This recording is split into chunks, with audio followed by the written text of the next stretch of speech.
I bring you a quote from celebrated anatomist and surgeon Henry Gray. It is good to be scared. It means you still have something left to lose. As you face this goat, as you were leaving the temple, you see a somewhat dire scene before you. The citizens of the city have lined the walkways at least 2 people deep. At the forefront of the crowd, women in black garb stand solemn. Some people carry drums, other organettes, and they all stare at you in wait as you emerge. Kaliak looks down at that goat and the red blood and sighs as she looks back at you all. A warning. And at the bottom of the stairs stands Craed-Pra, sour-faced, and his gaze is centered on Kaliak. She looks just past him and begins to descend, just simply stepping over the goat. And Piotr grabs out for her. What do you all do?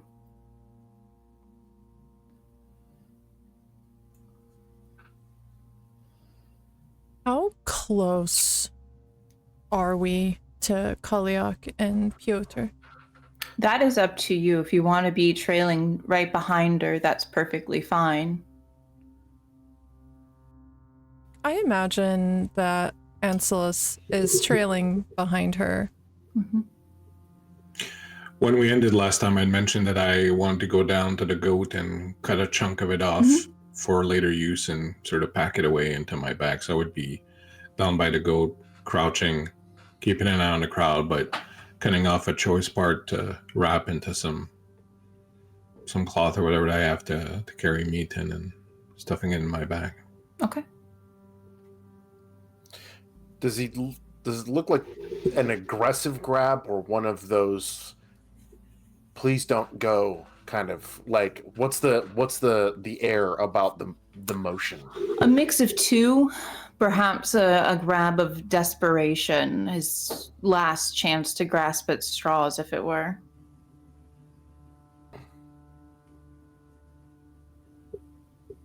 I think Lesh would move his hand to the hilt of his sword and just watch intently.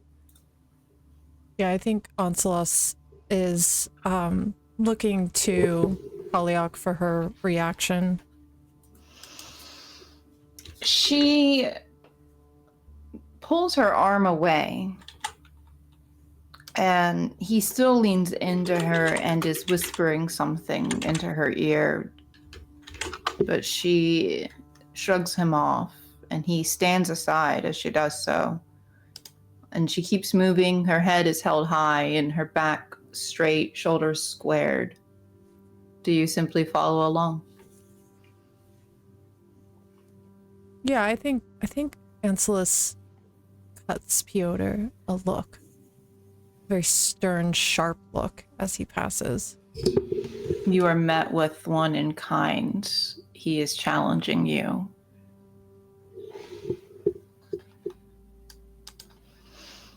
And does Radek follow? Yeah, Radek, with a bit of a smile on his lips, stands up and, having put away the meat, just shoulders his spear and will keep close behind Anselus. Okay. As you begin to pass the people, the sound of the melodic keening begins again. Looking back, you will find the group has begun to close in on you. They're cutting off your retreat to the temple. There is no turning back now as this wall of bodies blocks you. Though, despite their aggression towards the 3 of you, the keening women, these witches, these hearth witches, are reaching out for Kaliak. They kiss her hands and face and babble to her in old tongue, Onsilus and Radek, you catch the words careful, love, blessed. It poses the question to you all now. What have you done? This dogma is terminal. And viewing this scene, you can assume it's dying in your hands. The music around you, the holy hymnals, the beating of the drums, the droning sound of the organette, all of it is loud and overwhelming in your ears, and you are reminded now that what you are doing is wrong. What you are doing is sacrilegious. What you are doing is leaving these people without their last and most ultimate defense. To take the war machine from the City of Tears is to take their protection from the Lords of Blight. The city gates are just ahead. Yuri stands with your horses, smiling in a way that is a threat. And you know this. You reach your horses, and there are 3 horses, but 4 of you. What do you do?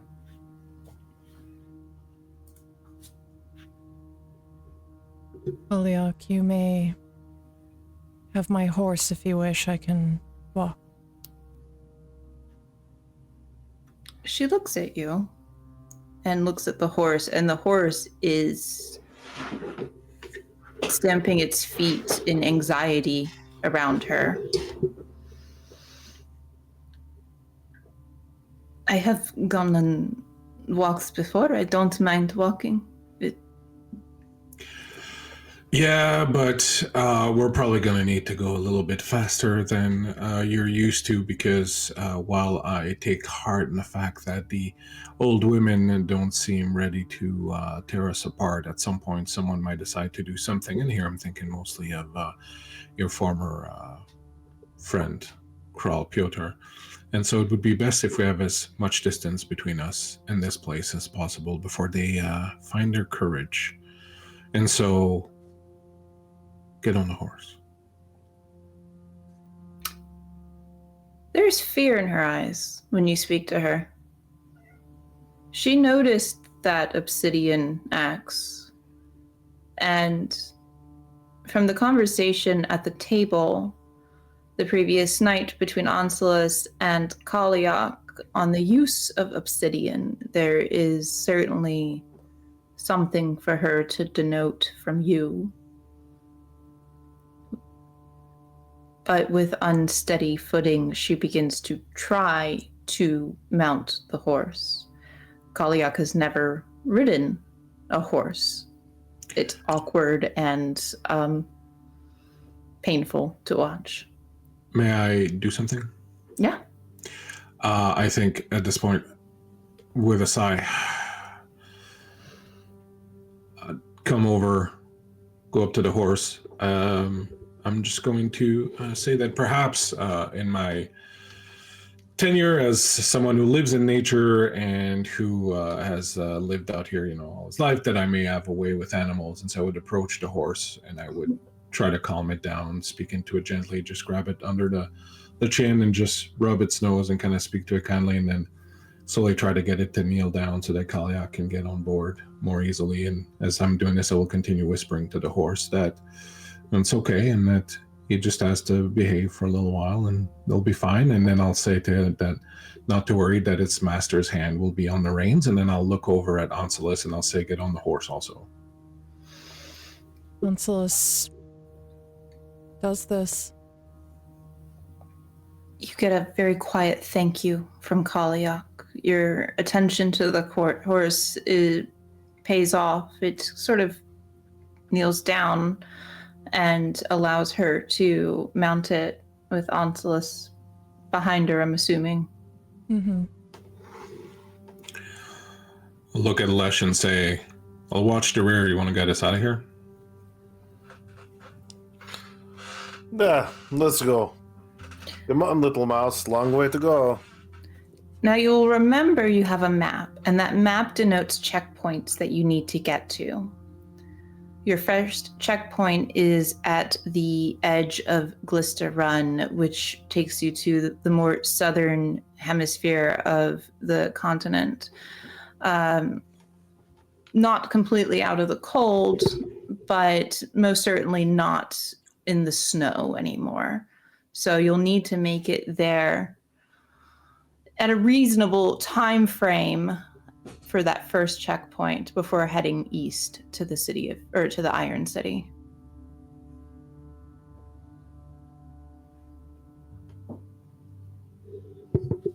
So, you begin your travel.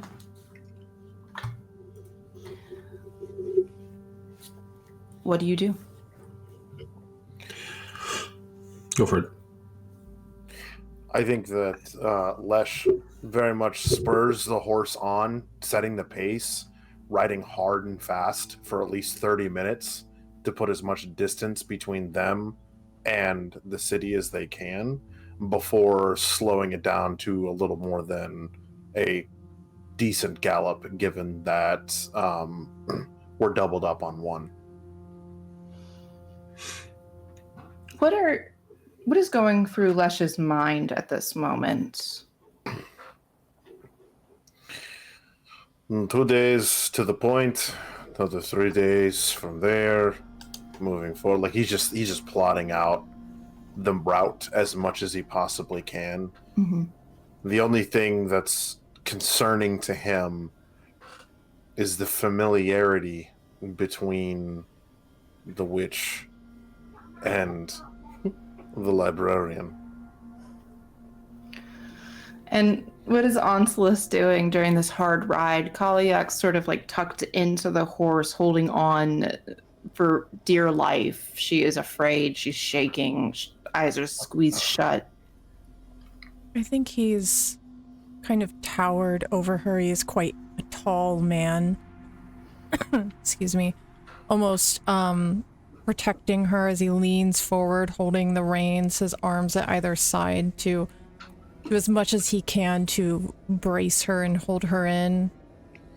And when they do finally slow, he will ask simply, "Are you okay?" You feel her back shudder. I've never been outside of the City of Tears.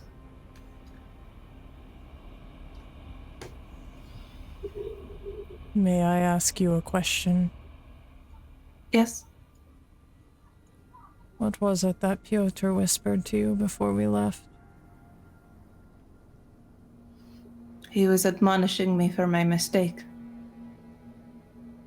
And that I would end up dead at the hand of Emperor Bogumir. Do you think that you make a mistake?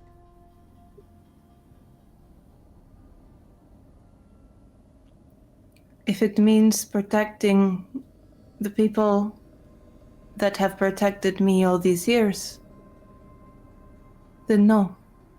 I don't think that I've made a mistake.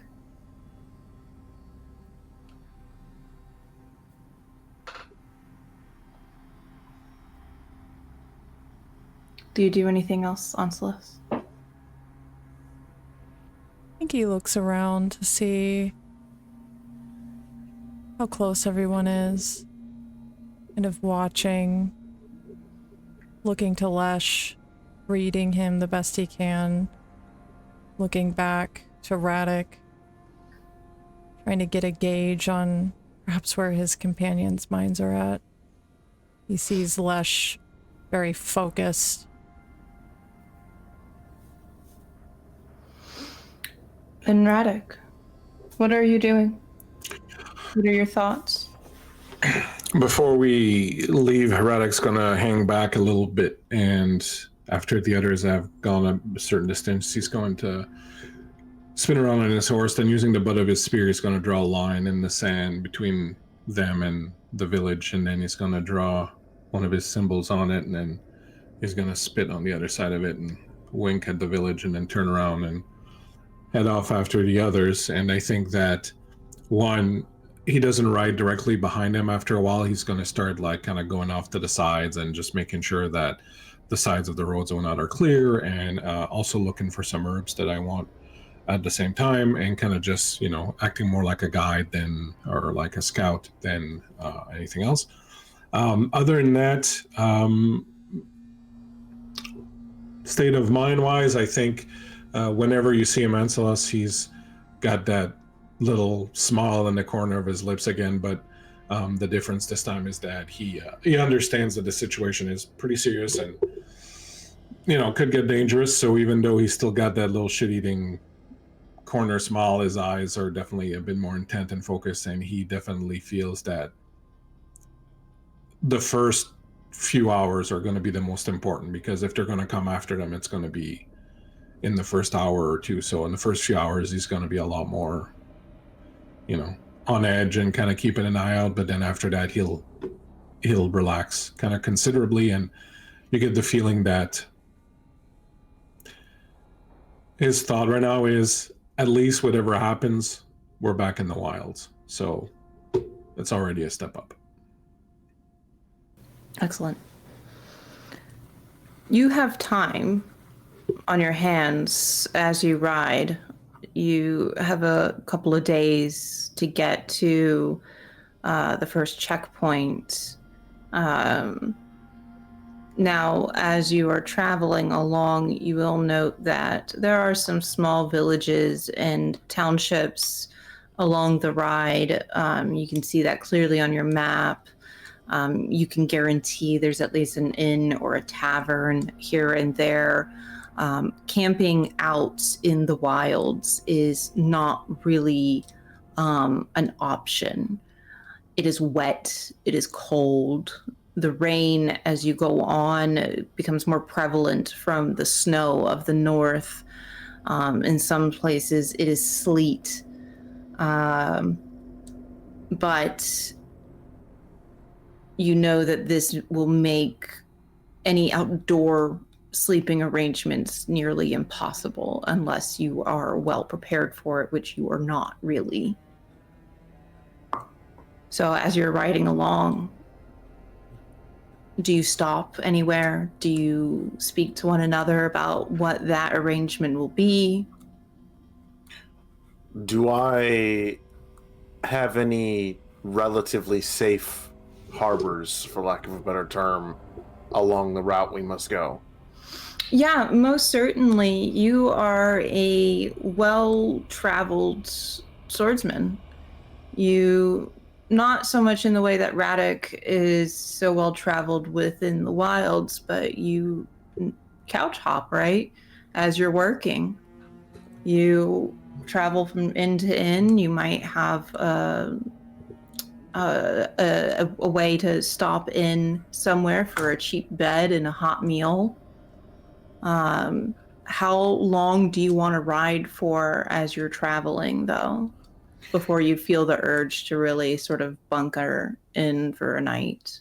I think that given the fact that out of the lot of them, he's probably the most experienced rider, he probably wouldn't push it more than 6 hours at most before stopping, pulling off, what have you, getting out of the elements.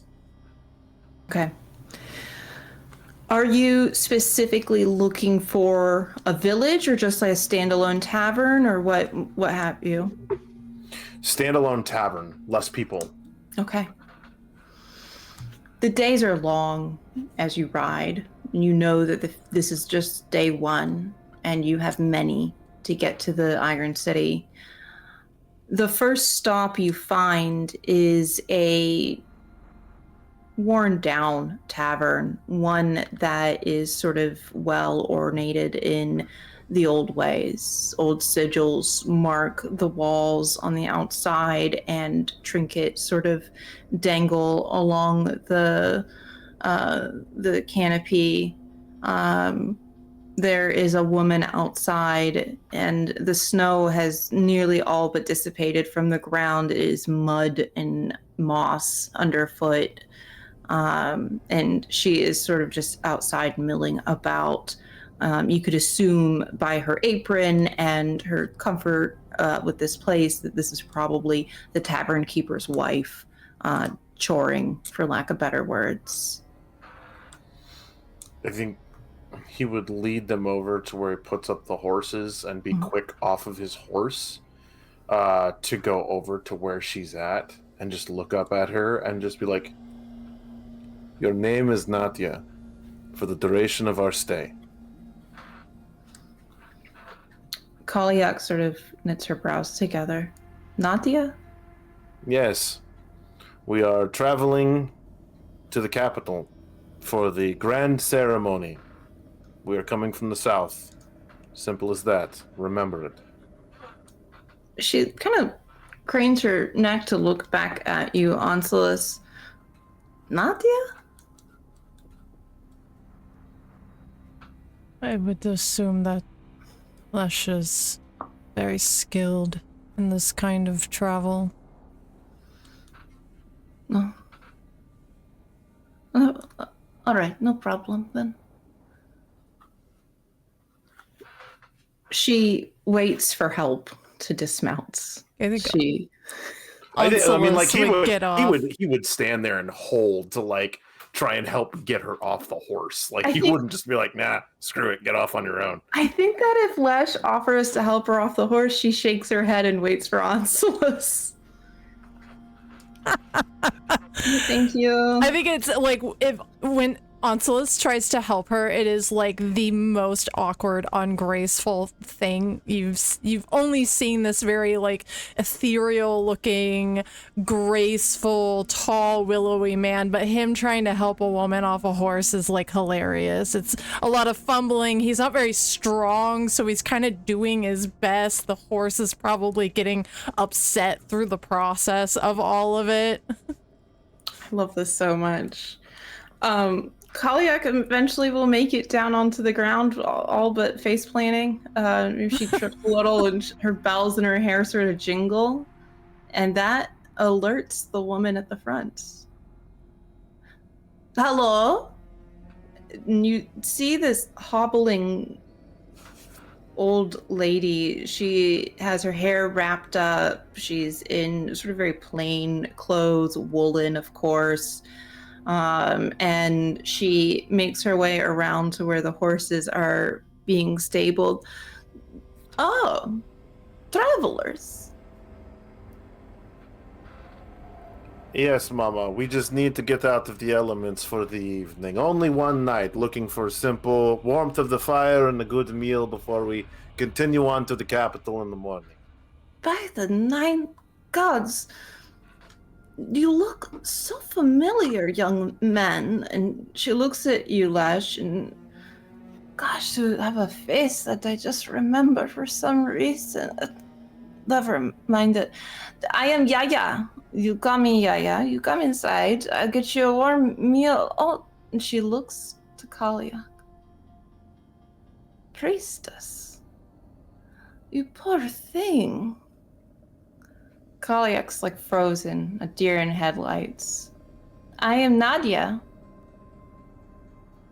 Okay, come in. And she ushers you all inside as quickly, and she looks up at you, Radek, and sort of licks her thumb and tries to wipe your face a bit. You're gonna need a bigger thumb. Your bird there. What is Yaga doing? Yaga is currently posted up on whatever sign they have, or things like that. It's just kind of sitting there, maybe taking a shit. Fair enough. And what I'll do is, as people are filing in after she's done trying to clean my face, I'll sidle up to Lesh and say, I'm going to double back and make sure that no one's on the trail. Would you save some food for me? I would not be gone too long. It gets dark here very quickly, and the wolves are rather large. If I'm not back by dark, assume I'm dead and eaten. Can I keep your bird? If she'll have you, it's more about whether she'll decide to have you or not. I have treats. Either those or your eyeballs. Fair enough.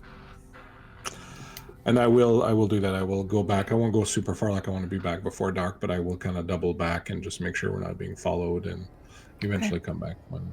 We'll get into that in a minute. So while everybody's sort of being ushered in by Yaya, there is a rumbling inside, a roaring, if you will, of laughter. When you enter this place, it's just a tavern, nothing special. A few tables and chairs, a couple of benches. It is a 2-story building, stairs that lead up that you could imagine is more for the inn part of this aspect, that you can rent a room for the night. But the far corner by the fire, there is a man who his gut sort of extends so far out he can't quite sit at the table properly. He is bearded heavily with nothing but white covering his face. He has somewhat of a twinkle in his eye, and he is laughing at a child sitting across from him. They are playing some sort of card game. But at the moment of your entrance, he turns and looks at the three of you. His laughter ceases. Yaya doesn't seem to mind. She sort of just ushers you all to a table. What do you do? Do I recognize this man? You would recognize this man as Boris. He is the innkeeper here. This is a place that you have probably stopped at before. You might not know him personally, but you know that this is Boris's tavern. This is his inn. He runs a friendly place for all considering the dreariness of this world. The fire is warm and the meal is hot. I think Lesh would just make eye contact with him and nod, letting the light that the fires let off glint off of the steel portion of his hilt, and just basically usher the rest of his party to sit down. Kaliak will do so without fuss. What about Onsilis? He'll take a seat. He will acknowledge Yaya and say, "Do we have a few rooms for the evening?" Yes, of course, no problem. She looks surprised. This place is empty. There's no one here visiting, drinking, no camaraderie other than Boris in the corner with what you probably assume is his grandchild. There's no one. It is a slow business here in the wilds, and she seems, like I said, a bit surprised that you'd be willing to stay here. It is two iron pian for a room. He offers the money up. He pays for everybody. Excellent. She takes it and gives him a thanks and a meal. Sure, certainly, you would all like something to eat. I could have sworn there was another one of you. He had to tend to his bird. The bird, yes, of course. Okay, no problem. And she sort of toddles off. While you guys are sort of settling in, Radek, you take your horse, I'm assuming. I do. I'm a bird. Okay. The whole menagerie. What are you doing? I do want to kind of circle back and stay off the road a little bit just to see if anyone's coming behind us, kind of thing. And I'm looking for 4 herbs in particular, so I don't know if I'll find any of them. Okay. What are you looking for? Looking for motherwort, stinging nettles, pot marigold, and valeriana. You can find the others, but stinging nettles it's a little too far north for that. You know that you'll need to go a little bit further south into Glister Run to be able to find that, but the others, as you are riding along, you find relatively easily, just barely dusted by frost. But you see something else out in the distance. A lone rider. He is covered in leathers. You know that seeing a rider solo is not quite that common, and you could probably assume that there are others with him, but you recognize the type of leather weapon on his back. The flattened piece of wood with obsidian battered into it. This is a wild-looking man, crazed, his eyes wide as he catches sight of you across the waste. This is a member of the apostate synod. And he rides his horse bareback, gripping at her mane.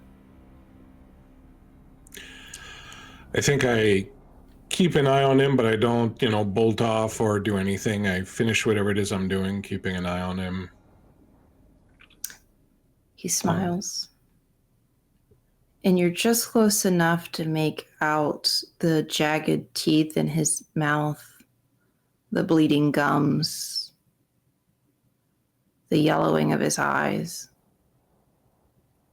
the scar across his face. And he smiles. I try to ascertain if there are any others coming up around, but I assume I figure he's not alone. He's definitely not alone. And you know there's a tree line not that far. So there could be a whole encampment. I am going to, without further ado, I'm going to turn around and head off. Not at a full run, like kind of a casual saunter, but I'm not going in the direction of the inn right away. But I mean, I think I probably know the area well enough, and you can tell me if I do or not. But Sure.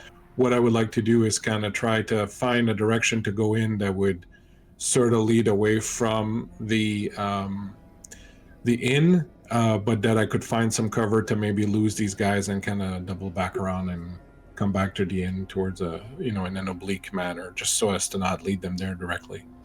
You can absolutely do that. You know this area, and you also know how to cover your tracks well enough that that is absolutely possible. He doesn't follow you. You don't see him behind you. You don't hear his horse. You don't hear the calls of the apostate synod, the howling they do in the middle of the night, the bleeding they do during the day to emulate the sounds of animals.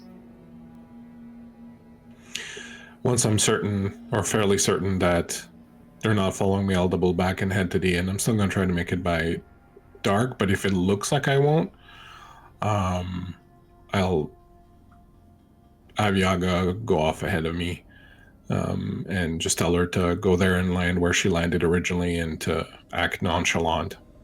You can make it back just as the sun is setting, just as the night sky is descending upon you. There's just a thin line on the horizon of orange from dusk. And Yaya is outside lighting a lantern. But before you get back, hold that thought. While this is going on, Onslus and Lesh, what are you doing? You've got a stew in front of you. Probably mead being poured.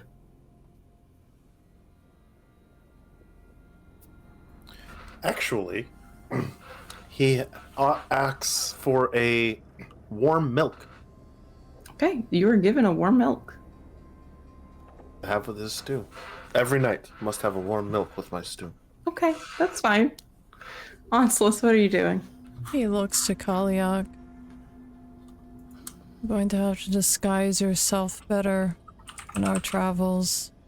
The old woman, she recognized you as a priestess.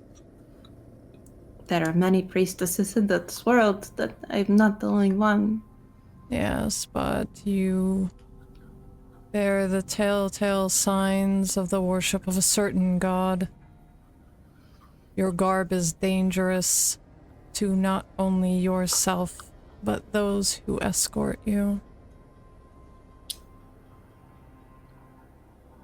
This is painful for Kalyak, and you can tell that very easily as she looks back up at you. To rid myself of my vestments would be to rid myself of my pride for my god.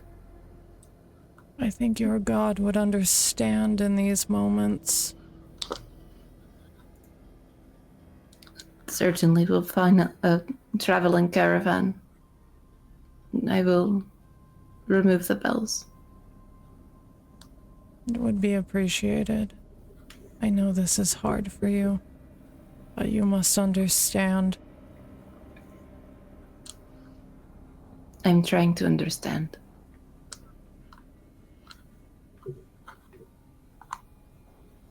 I'm trying. You do not wish to be caught before you get to your end goal. She swallows hard and sort of flits her eyes over to Lesh and then back to Onsilus. Lesh just kind of sits there and stares at her like, I told you this yesterday. She sort of nods and bows her head, and tonight I will do so. Thank you, gracious. Yaya comes to the table.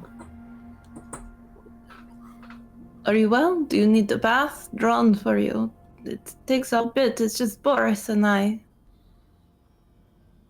think he looks to Kalyak. No, I'm fine. She's pristine, aside from the muck that sort of collects it at the bottom of everybody's clothes. Yeah, I would not necessarily need a bath, but I would definitely take a bowl of warm water. Wish to wash my face. Most certainly, I'll put it up in a room for you. No problem. And she leans down to Kalyak with a hand on her shoulder. I put you separately. Young lady, traveling with men, I cannot imagine. Are you all right? You're traveling, not against your will. Kalyak shakes her head and, no, thank you very much, and waves Yaya off. I think with that, Onsilus looks to Lesh. I don't think it's a good idea that she sleeps alone. I agree. I don't think that she should be sleeping alone either. Not at all. However, it really comes down to who she views as her real protector and who will stay with her.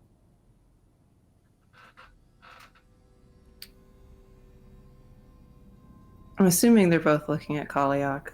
They are. Oh, yeah. Very much just staring her down like, who do you feel safe with? Who is guaranteed to keep you alive? She almost chuckles at this. Because she knows what she is. And you haven't seen it. I suppose this is an awkward conversation to have, I suppose, right here, right now. I feel like the person I choose is the person who I feel like would probably have the most conversation with Onsilus, I suppose. Very well. At that moment, Radek, you've made it back to the inn. Barely. If I see the Yaya coming out to try and light a lantern, I will tell her, no light tonight, Mother. Are they still there? There is hunger out in the night. They will come if they suspect that there are many here. It'll be a long, cold, dark night, but it'll be safer for it. I saw them this morning. They were searching around, I assume, for one of the hearth witches. How many? No. A dozen. Do they usually bother you? No, typically not. So they know that I'm not the hearth witch. They know that this is just Boris and I and our granddaughter.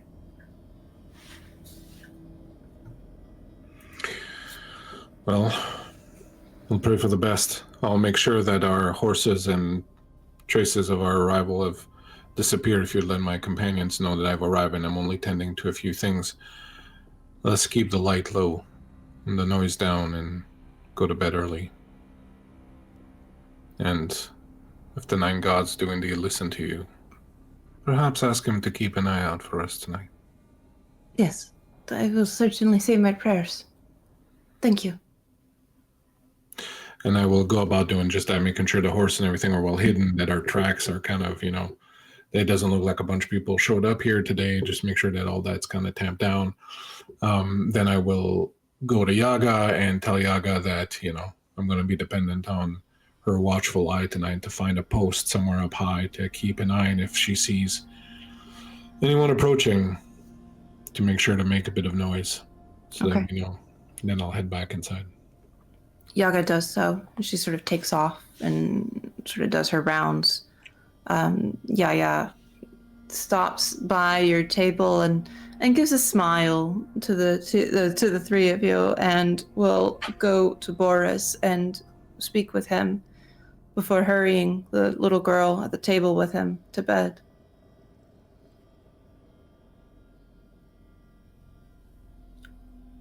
What do you do?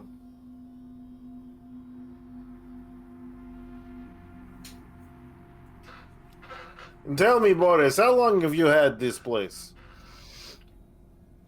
Boris leans back in his chair. 20 years. 20 years, most certain. 20 years, you must have seen many folk come up and down these roads, yes? Many folk. All types. Anyone recently?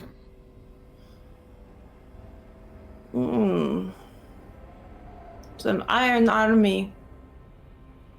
A few weeks ago. Yeah? Going a bit south. We had a traveling caravan not too long ago. Very good. They had some ladies with them. Don't tell Yaya, that was a good time.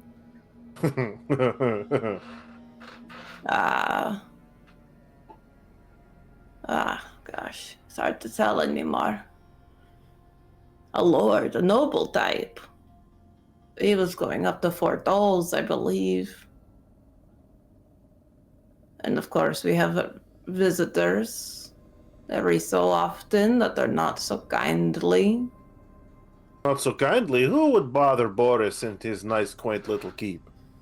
Boris's tavern is a midway point between City of Tears and other villages, Vintersalo, of course, various other towns. Boris's place is a very good place to stay, but some unkindly types, the nature of the witch hunters and whatnots, the fucking cannibals. The apostate synod. Nah. You have issues with them often here? Everybody has issues with them when they're not in the city. Of course, it's the wilderness. Everyone has issues with them. They're fucking Lords of Blight. Do they frequent here? Do they bother you much, or just in passing? In passing, not often. They don't come too close. Well, that's good. For now.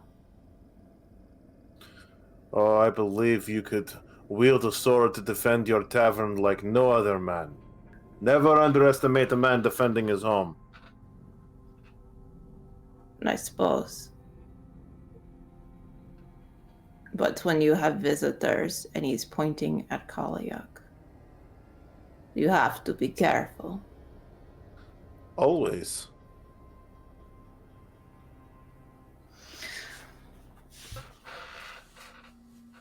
Have you seen them? Who's this? The cannibals. Not as of recently. I've encountered them before, yes, but not in this journey so far, luckily. They are beasts of men. Yeah, they are beasts of men. This is true. But... Oh? Go ahead. No, he's like, but we keep records ensuring that their numbers are thinned. You have not seen the Blighted Hollow then, have you? No? Have you? Once when I was a boy. That is where they make their homage. Their numbers aren't thinned.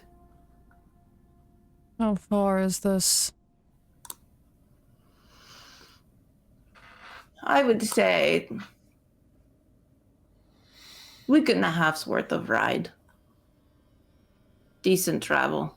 Not with some young girl, though. To the south or where? To the southwest. Near the coast.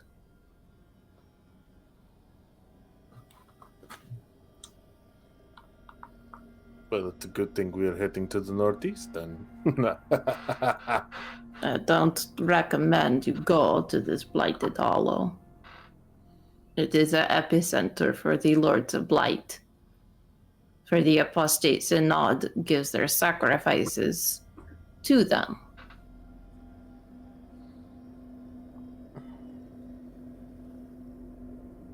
I would not recommend thinking on it, young man.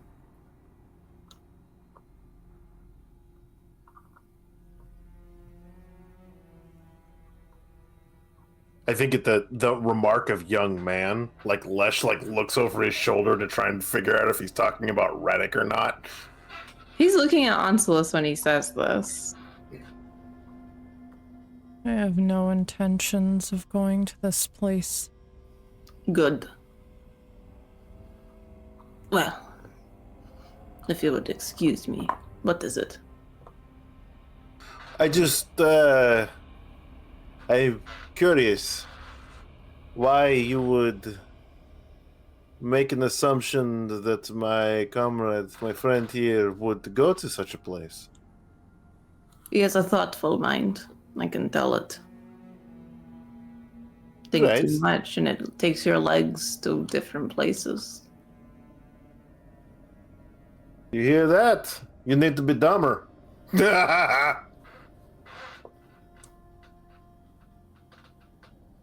I don't think he agrees with you. He's This pretty. Apostate synod. They give their sacrifices to the Lords of Blight. That's how they stay alive. They are foolish. They believe that the witches will give them their power if they eat them, and then sacrifice their remains to the Lords of Blight in thinking that appeases them. The Lords of Blight kill indiscriminately. They don't care if they've eaten witch or not. Hello, Raiders. Welcome in! Hi, Jay! Welcome in. Thank you What for a that time. raid. What a time to come in. Great time to come in. Just talking about eating people. Don't worry Yeah, about it's it. fine. It's normal stuff. No regular guy stuff. They're not safe. They think they are safe. They tell their children that they are safe, so long as they give their sacrifices up. But the Lords of Blight will kill anything. It's what they do. Fools. zealots. But are we not fools as well for hanging up our little trinkets out front to protect ourselves from the Lords of Blight? No, we pray to things much older when we do that. That is true. He lifts himself up out of the chair and sort of hobbles. He is missing a leg and uses, like you could assume, is some sort of peg as a prosthetic.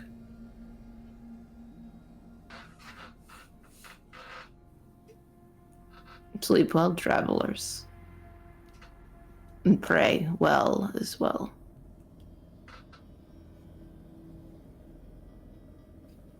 And he goes up the stairs to his own room. And Radek, you've made it. You've talked to Yaga. Walk inside, still with a little smile in the corner of my mouth. Nod to everybody else. Come in and say, hope you saved some food for me. Of course! Nice hot bowl of stew and a nice mug of warm milk. He'll sit down. You'll see him take the meat out of his stew and just eat the vegetables. And as he's doing it, he'll sit next to Lesh and say,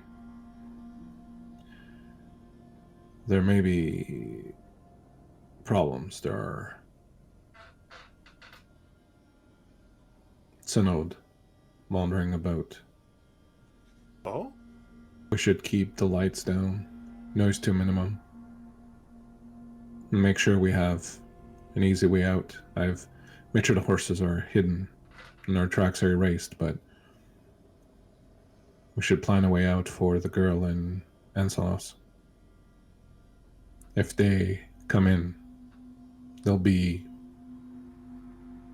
brutal, very straightforward. They're not going to be wily about it. They're going to bust down the front door and come in, maybe the back door. So we need to make sure we have a way for them to get out. We can hold them in here for a while. From what Boris says, they come by from time to time and keep their distance. Well, so Boris is right. I trust Boris. But then again, how many did you see?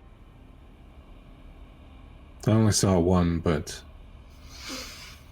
the mother says there may be up to a dozen. A dozen? Is that all? Well, sounds like a late Tuesday. You inspire me with confidence, my friend. I will sleep, both eyes closed tonight. I say, not meaning it at all. He'll finish eating the vegetables in his stew, and then when he can, in a moment when Anselos is not too close or too busy with the girl, he'll slip by Anselos and he'll say, the night has a mouth and it is red and wet tonight. He'll slip you a paper. There's a map of the area. If they come, Lesh and I will do what we can to hold them here. They should be ready to run with the girl. I've marked out a path you should follow. If we survive, or if at least one of us survives, we'll meet you a day from now at the place I marked with an X. Otherwise, keep on riding and do not stop.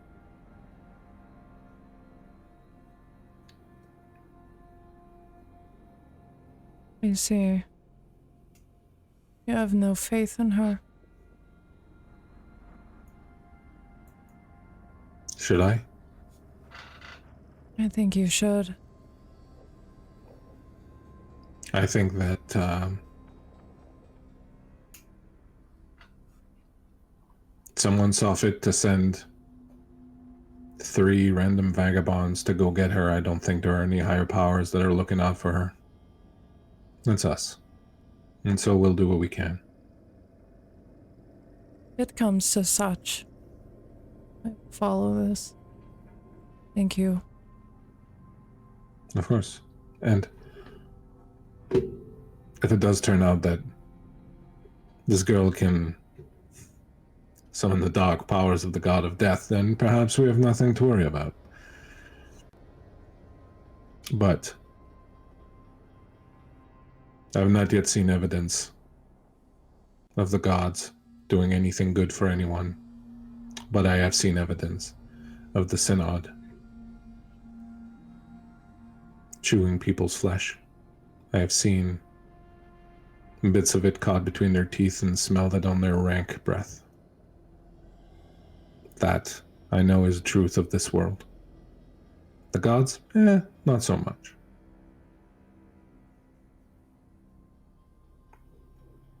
May I show you something, Radek? Will it make me happy?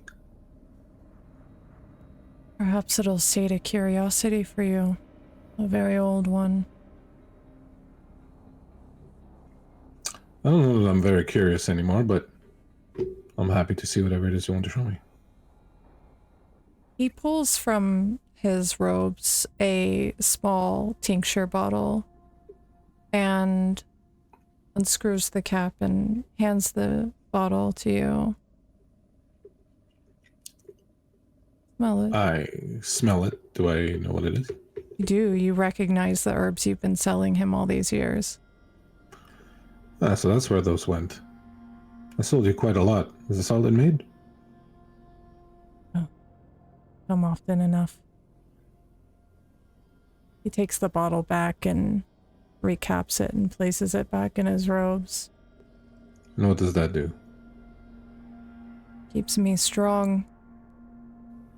I have a sickness.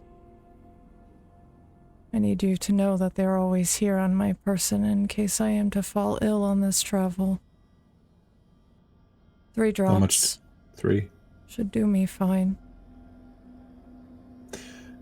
If you ever feel like giving me more details, I may be able to concoct something better or stronger. My master was a master herbalist. He concocted this recipe himself. Then I bow to his greater knowledge. Thank you. It feels good that someone should know. Well, knowing the Synod, I will simply say that I hope we get to live long enough to have to use this. Aye. Perhaps they will prevent you from having to die at the hands of whatever it is that ails you. Perhaps one day I will share those things with you, but now is not the time. Well, now is not the time for anything but sleeping and resting because the night might be short. I Sleep agree. fully dressed with everything you need to take with you, ready to go. But rest, we will keep an eye out.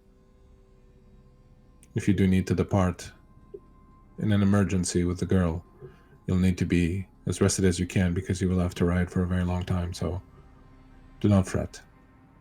Go and find some rest. Lesh and I will keep an eye out. Lesh is certain that he can defeat all of them with one hand tied behind his back anyways, and who knows, perhaps he can. Perhaps. I think Onslaught is going to stand and give a nod to the table. Polyak, would you like to retire? She'll nod and get up and look back to Lesh and Radek and give this sort of lopsided, forced smile to them both. Sleep well, little mouse. And she sort of scurries behind Onslaught.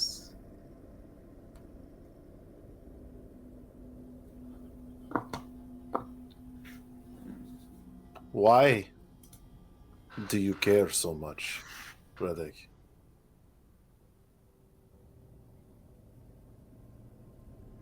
Care about what? You are so very protective of this librarian and this ward. The ward I get. The ward is very going to be paid handsomely in our own ways, no doubt. But this connection you have, why? I wouldn't read too much into it, Lesh. I happen to have had transactions before with our friend. Simple things, selling herbs, things of that nature, and so... What kinds of herbs? Tea. He is very interesting in stinging nettles. They are meant to stifle the blood flow of women, their monthly blood. I expect that our friend gets around quite a lot and doesn't enjoy having that interrupt his predilections, and so he's quite fervent and then quite a fervent purchaser of those herbs. As for the girl, we are being paid to bring her back, so I want her to get back because I said I would do my best. And as far as Ancelos goes, well, of the three of us, he is the smartest by far, and I think if any one of us has a chance to bring the girl back alive, it will be him, so I'll do what I can to get him out there. I just wonder, what's your angle in all of this? You're going with the wind. You are a man of the wood, a man of the wild. The winds determine your course. Yet, you are exceptionally cautious. I see your sigils. I see your wards. I see you protecting our rear, for lack of a better term. For someone who is so bound to the will of the world, you are exceptionally cautious. Which makes me wonder, between us, what is your real angle? And don't give me no bullshit either. Lesh, I may be flowing with the wind, but Providence rewards those who avoid pissing right into it. Fair point. Fair point. Peace wins. Anyway. I hope we don't get into any serious trouble tonight, but I've given Ancelos a map of the area. They might be able to find their way there. You know the Weeping Rock? Aye. I have left instructions for Ancelos to meet there a full day from tonight if some of us don't make it, in case you survive and I don't. You understand that should something happen, she has a much better chance with you getting to Weeping Rock than she does with Ancelos, yes? No, because if the two of you die, I might just decide that I'm no longer interested in going in that direction, and the wind may decide to blow me in a completely different one, and the girl would find herself alone in here. Because I know the horrors of the Synod. I know the horrors of the Synod, and it takes a greater man than I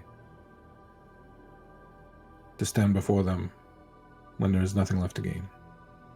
Well, I can promise you this. I do not die this night. So we will be fine. Perfect. I like your way of thinking. It's a long road of experience. And you're still here to talk about it, and so I can only assume that this experience has tempered you rather than break you, which is a boon to my heart. True. You should drink your milk. It's good for you. Strong bones. Oh, it's letting it warm up a little bit. More? It's already warm. But you want a room temperature? Room temperature is pretty good. I gotta admit. I'll stay down here tonight. If they let you. Do you Do you believe, Lesh, that this girl is invested with the powers of the god of death, or are you simply doing a job? I believe that she's somebody important. Do I believe that she's invested with the powers of the gods? No, I don't. The gods left a long time ago. And what she is, she has power, but she's not the first, and she's certainly not going to be the last. She's probably just a dying king's last wish at immortality. And what better? Go grab a priestess of death. Why not, right? I'm not one to understand the ways of those who have so much money and power. It's beyond me, to be honest. I let No them do man what they can. do. After so much money, so much coin, so much power, your brain is corrupted with worms. Worms that eat away at your brain to where all you crave is more power. But realistically, there's only one power left in the world. Only one. The power to avoid pissing in the wind? Well, correction. There's two. There's two powers left in the world. At that. I see what you did there. There's two powers left. What's the other one? He pulls out his sword and he sets it down, like sheathed and everything like that. He just sets it down to where one man stands and one man falls. But what is the power of steel compared to the flesh that wields it?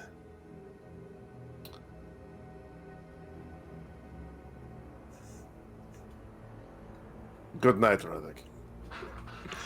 Good night, Lesh. Morning comes. You ready your horses? Oh shit, we didn't get eaten?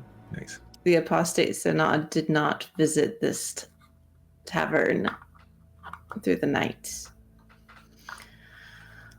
But morning comes and you ready your horses. You are easily back on your trail towards your checkpoints. No problem. It is a quiet ride. The rain is not so horrible this morning, but it is there. Kaliak, throughout the night, had removed her bells. Onslus, you would have noted a little sniffle here and there. I think Onslus would have taken... I assume the bells are on a chain. Yeah. He would have taken those bells and put them around her neck and tucked them into the front of her shirt. Yeah.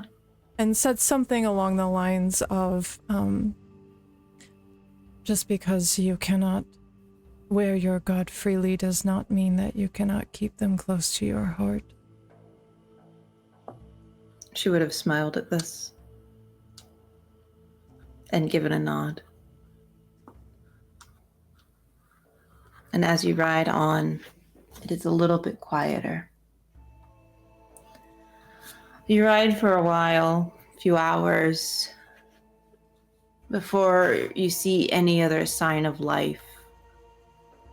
The birds disturbed from a tree nearby, and you are reminded that the apostate synod is in these wilds. But you see something take shape. Something long and serpent-like in its movements, coming towards you at a decent speed, an amalgamation of various moving parts all working separately. It is drawing nearer to you at a methodical pace, but it begins to slow. And as it approaches, you see it now for what it is. No serpent or wretched beast of Nav. Instead, you note the Bactrian camels, the slow-moving mules, and the covered wagons. You have come across a traveling merchant. A merchant caravan, to be more exact. 2 riders with it, sell swords, and a few men dressed plainly and warm for the expanse of Craed-Pra. They seem friendly enough. A man in the caravan rides ahead on a mule, waving his hand to indicate he is friendly. Common practice throughout Craed-Pra of identifying as oneself as neither apostate synod nor thief of any kind. He's a squat fellow, round and beardless, dressed in a mix of brightly colored wool. He's got multiple earrings in one ear. The mule he rides on seems to be unbothered, impressively so, and he greets you. Hail the gods and the emperor, travelers. I am Oslo. Whereabouts might I see you traveling in such weather? He laughs, knowing the punishment of all Cradians is the permanent rain. I lean towards Lesh and go, he is a squat fellow.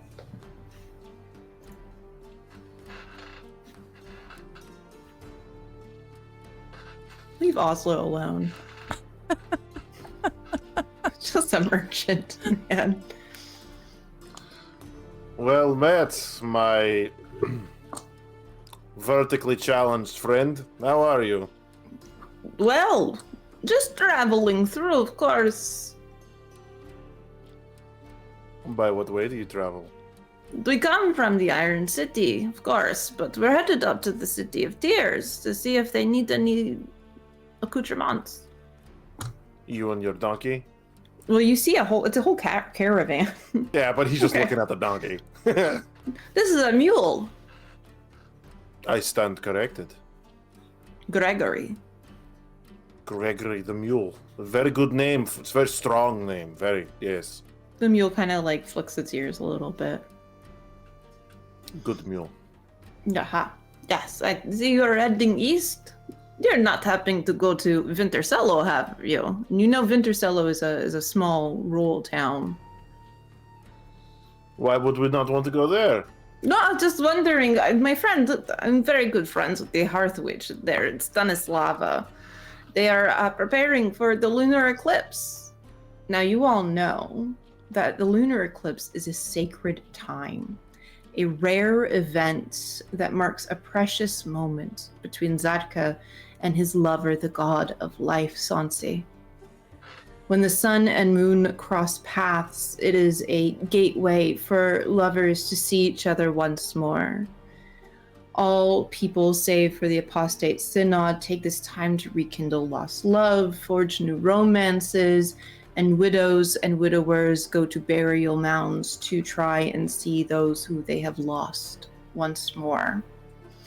Hearth witches usually take this time to matchmake between young lovers.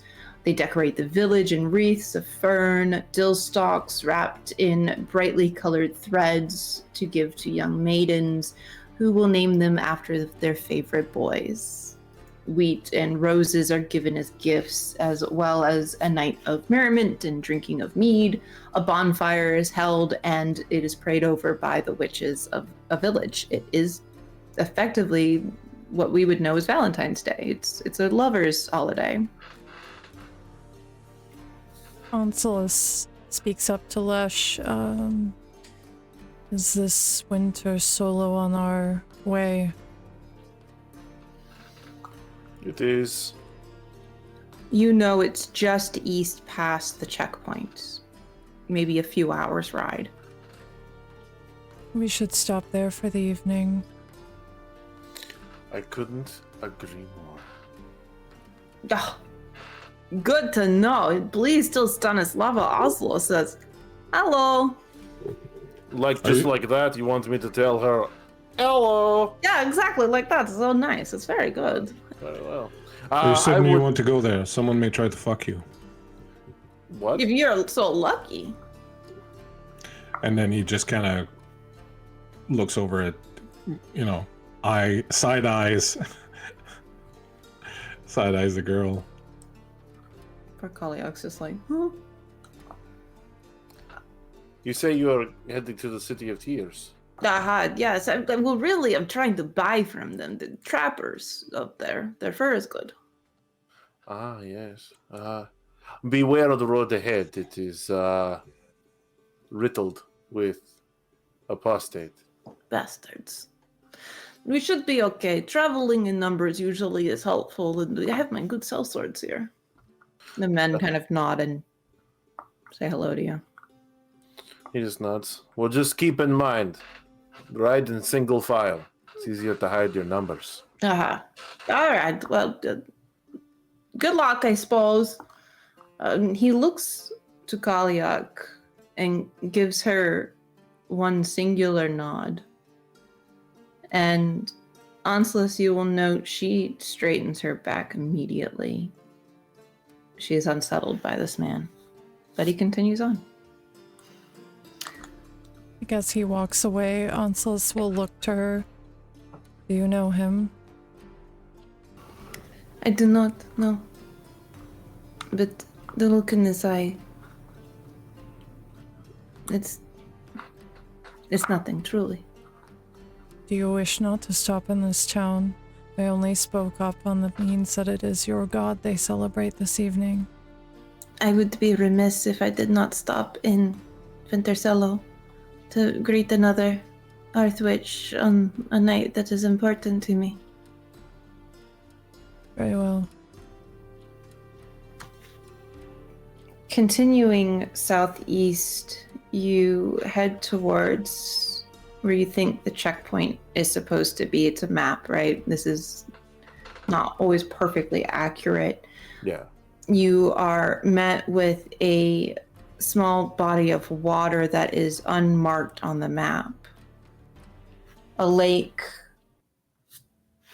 that's been sort of partially frozen over. The snow is low and melting and crunches underfoot, under the hooves of your horses. Kaliak gasps as she spots something by the pond. A small creature, as it stops crawling. Its skin is gray and mottled and covered in a viscous sheen that reminds you of afterbirth. As it ceases its movements, another just dead thing in the snow, you realize something is sticking upright out of its back. A sword. As the morning has moved past into the afternoon and the ice has given away to the cold, misting rain, it is coating your hair and clothes in droplets, and Kaliak looks like a spirit of some sort casting the new dew off of her as she throws herself from the horse. She lands with a thud, and she takes no time to run towards the corpse. Do you see it? She shrieks over her shoulders as she kneels to it. Kaliak turns the Kikimora over onto her back, and you see its entire front from its head to toe has been pulled from her body. The black blood of a spirit has coagulated, drooling from the cavity. The Kikimora has no name to share and is nothing more than an imp.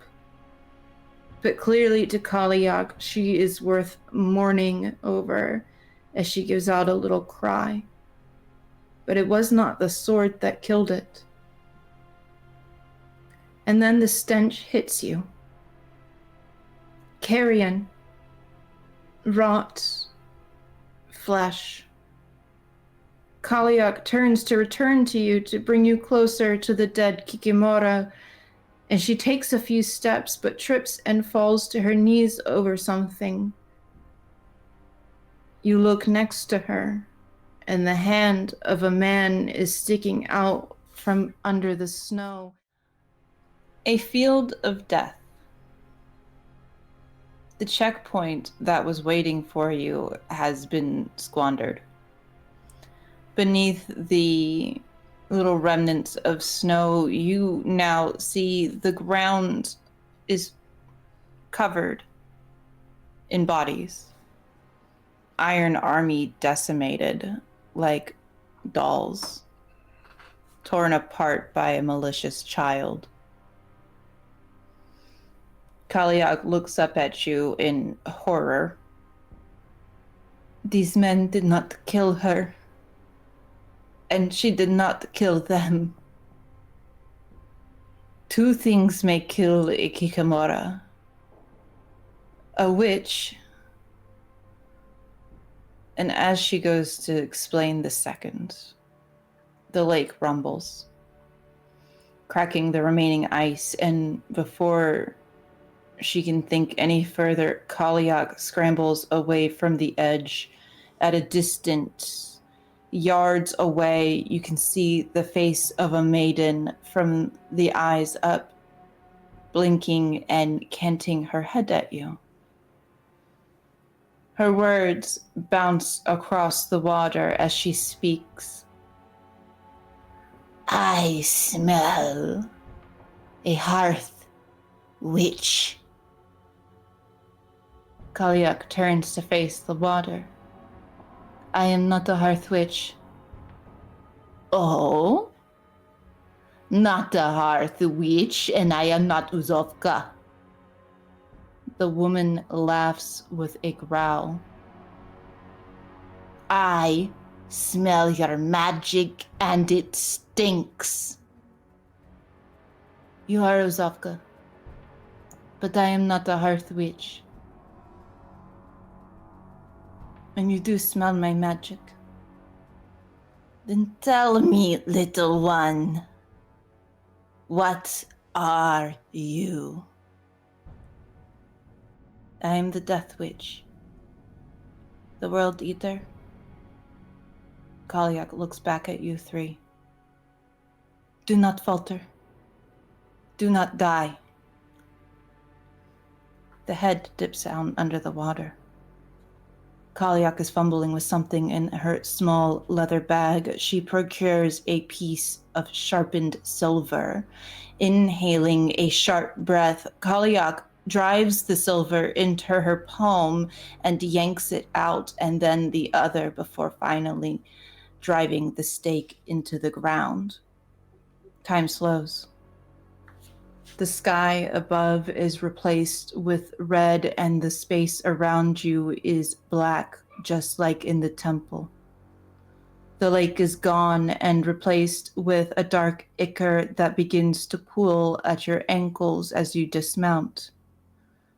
Kaliak stands naked with her back to you, and for the first time you see a raised scarring covering her back.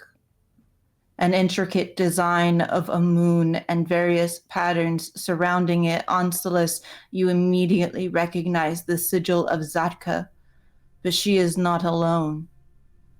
As she turns to face you, you see just behind her a dark shadow towering over her. Two hands of pale, bony fingers come to rest on her shoulders. Her pupils are blown out, and the ichor spills from her palms. Two voices come from Kaliak, her own and that of a man, deep and booming. Do not fear the gift of death. And you are returned back to the mortal realm. Kaliak is closed and is facing where Uzovka had dipped under the water and the ice, and you're going to roll for a knit. We're going to do a group initiative. We're going to go ahead and start with Onslus. Roll me a d6, creep.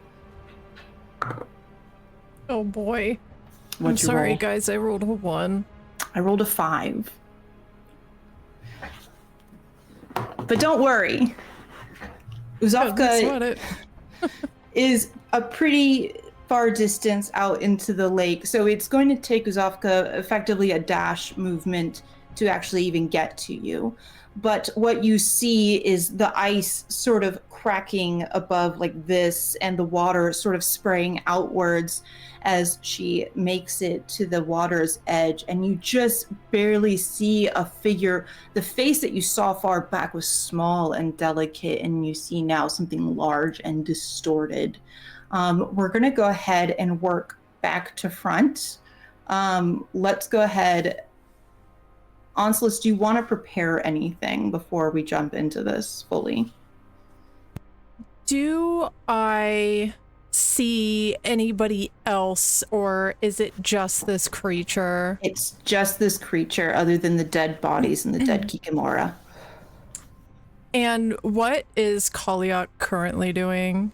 She is preparing something. She is chanting under her breath.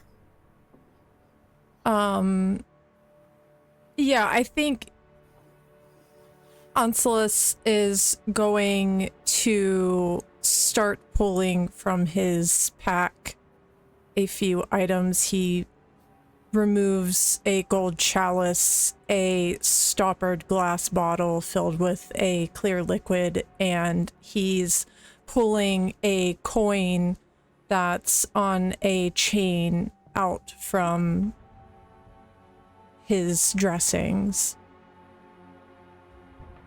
Okay. Are you gonna move at all? He's firmly planted where he is. He's kneeling on the ground.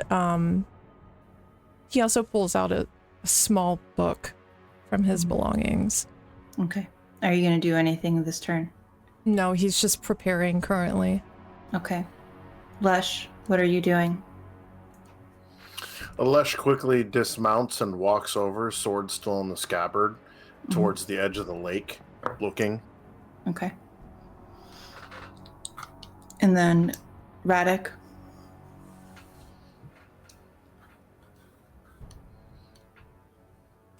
The thing is still off. She's in under the- she's under the water and she's making her way to the edge of the water. I am going to. I know you said we dismounted, but If you want to be on your horse, that's fine. yeah, I'll just jump back on. I want to kind of go off a little bit so that I'm not grouped with the rest of them, and kind of go away so I can be at a bit of an angle to her when she comes out. Do I know anything about these creatures, or? And I think that would kind of be, as I'm moving, that would be my action of like kind of trying to scour my memory for any knowledge I might have about these things. You are facing a Lord of Blight. You know that any man who fights it does not come out of it alive. You know that you're in imminent danger. You know that running is futile. You know that you need to start praying, and now, to whatever god you wish to pray to, because you might die now. That is what you know. That really helps me. So that is what you know. That nobody sees a Lord of Blight and survives. No, but that's what my character thinks. Like Yeah. as soon as those thoughts come to mind, it's like, well, that's not going to help. Do I know if they're particularly vulnerable to obsidian, or if it doesn't matter? We don't know. Okay, well, it's going to suck. But yeah, so I'm going to use my action to sort of move to the side, and I will use my action to speak to say, if any of you have any prayers left somewhere deep in your pockets, now might be a good time to pull them out. Might be the only thing we have left to help us out here. Okay. I'll move off to the side. Kaliak's turn. Still bleeding, she bends low to touch the ground with a sweeping motion of her hand, trickling the blood into the mud and remaining snow. The ground beneath you, it groans and shudders like a faithful soldier being touched by his wife for the first time after a long campaign. And when she does this, she rights herself, and her hands are sort of flexing and straining before her, and her head snaps back. Carrion is on the back of your tongues. The smell of lightning permeates the air, and a crow caws above you. Looking up, you see its flapping wings hovering behind Kaliak, and you note its third withered leg dangling from its chest. Beneath you, begins a strange bubbling, black ichor roiling to the surface of the soil. The ground is now soiled in this dark power as it starts to congregate towards Kaliak. Like a mistaken blot of ink on fine parchment, the ichor, it pools and boils in a rhythmic pattern like the drums of the city of tears thumping in your ears. The black begins to solidify and take shape. Sharp, spindly branches begin to jut up towards the sky.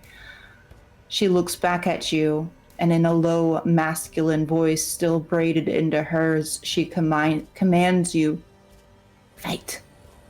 Kill it. We're going to go ahead and roll initiative again, so that again, group initiative. So Creep lost the last one. We'll go to Lesh. Roll d6. I got the 5. It's a little bit better. Roll again. I also rolled another 5.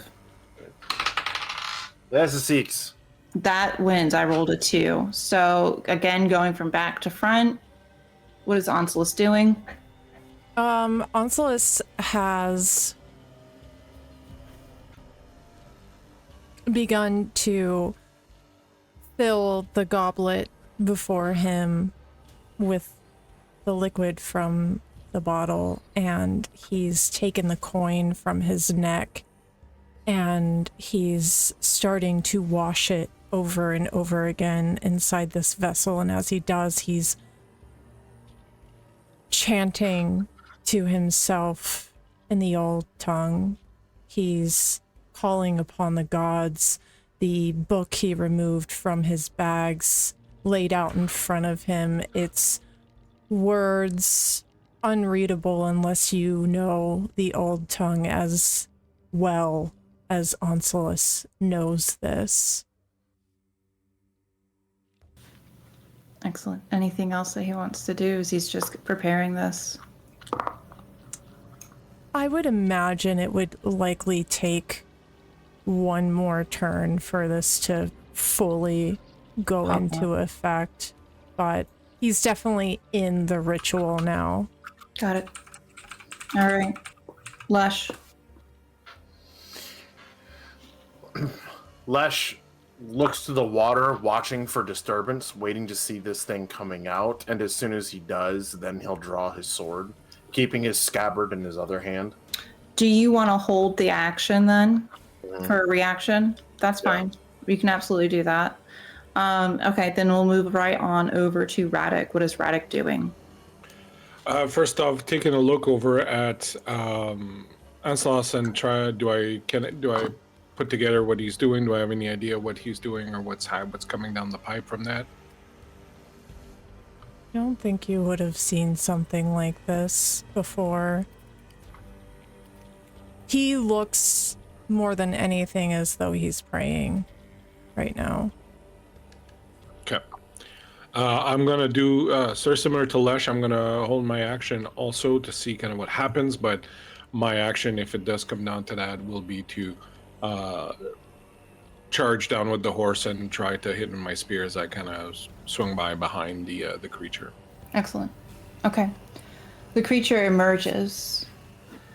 It breaks through the water with a splash, but Kaliak, still close to the edge, holds firm. What you see before you is that of a nightmare crashing into your vision. A monstrous snake, massive and towering 2-3 stories tall above you. It rears back to stand almost. Its body is cylindrical and bulbous and sectional. The creature bears the face of a woman, but built wrong. Contorted features framed in slick black hair and large black sockets where eyes were once held, while its maw unhinges. You're given a clue as to how the Kikimora and the Iron Army perished. Jutting jaws house multiple rows of sharp, crooked teeth, snarling and snapping at you. This is not just a beast of lore and mythos. Before you is a very real and very deadly and very vengeful Lord of Blight. This is Uzafka, and she wants your blood and she wants your hearts now, and she is going to start crashing down towards you. She is crashing towards Kaliak first. Lesh, you held your action first. Go ahead. As they're falling, I think he pulls his sword out and kind of like gives it a slight flourish before trying to stab out to kind of interject between them. Do you think that you do that? Do you think that he is successful in that? How much? I think he is successful enough in drawing its attention. Okay, I think so as well. I think that you graze the beast with your blade, and she sort of halts, gives a screech, and looks at you, right? I think that is good enough for catching her attention away from Kaliak. Radek, what are you doing holding your action now?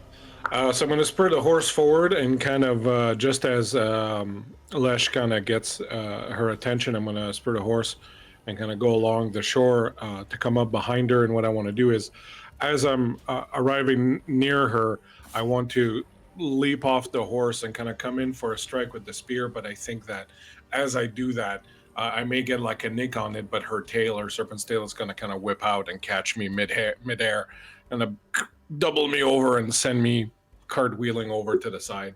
Right. Okay.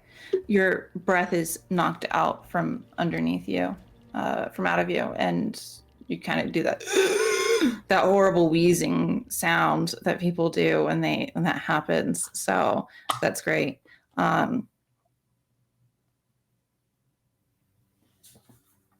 That's it for turns, and I think now it's the Uzafka, correct?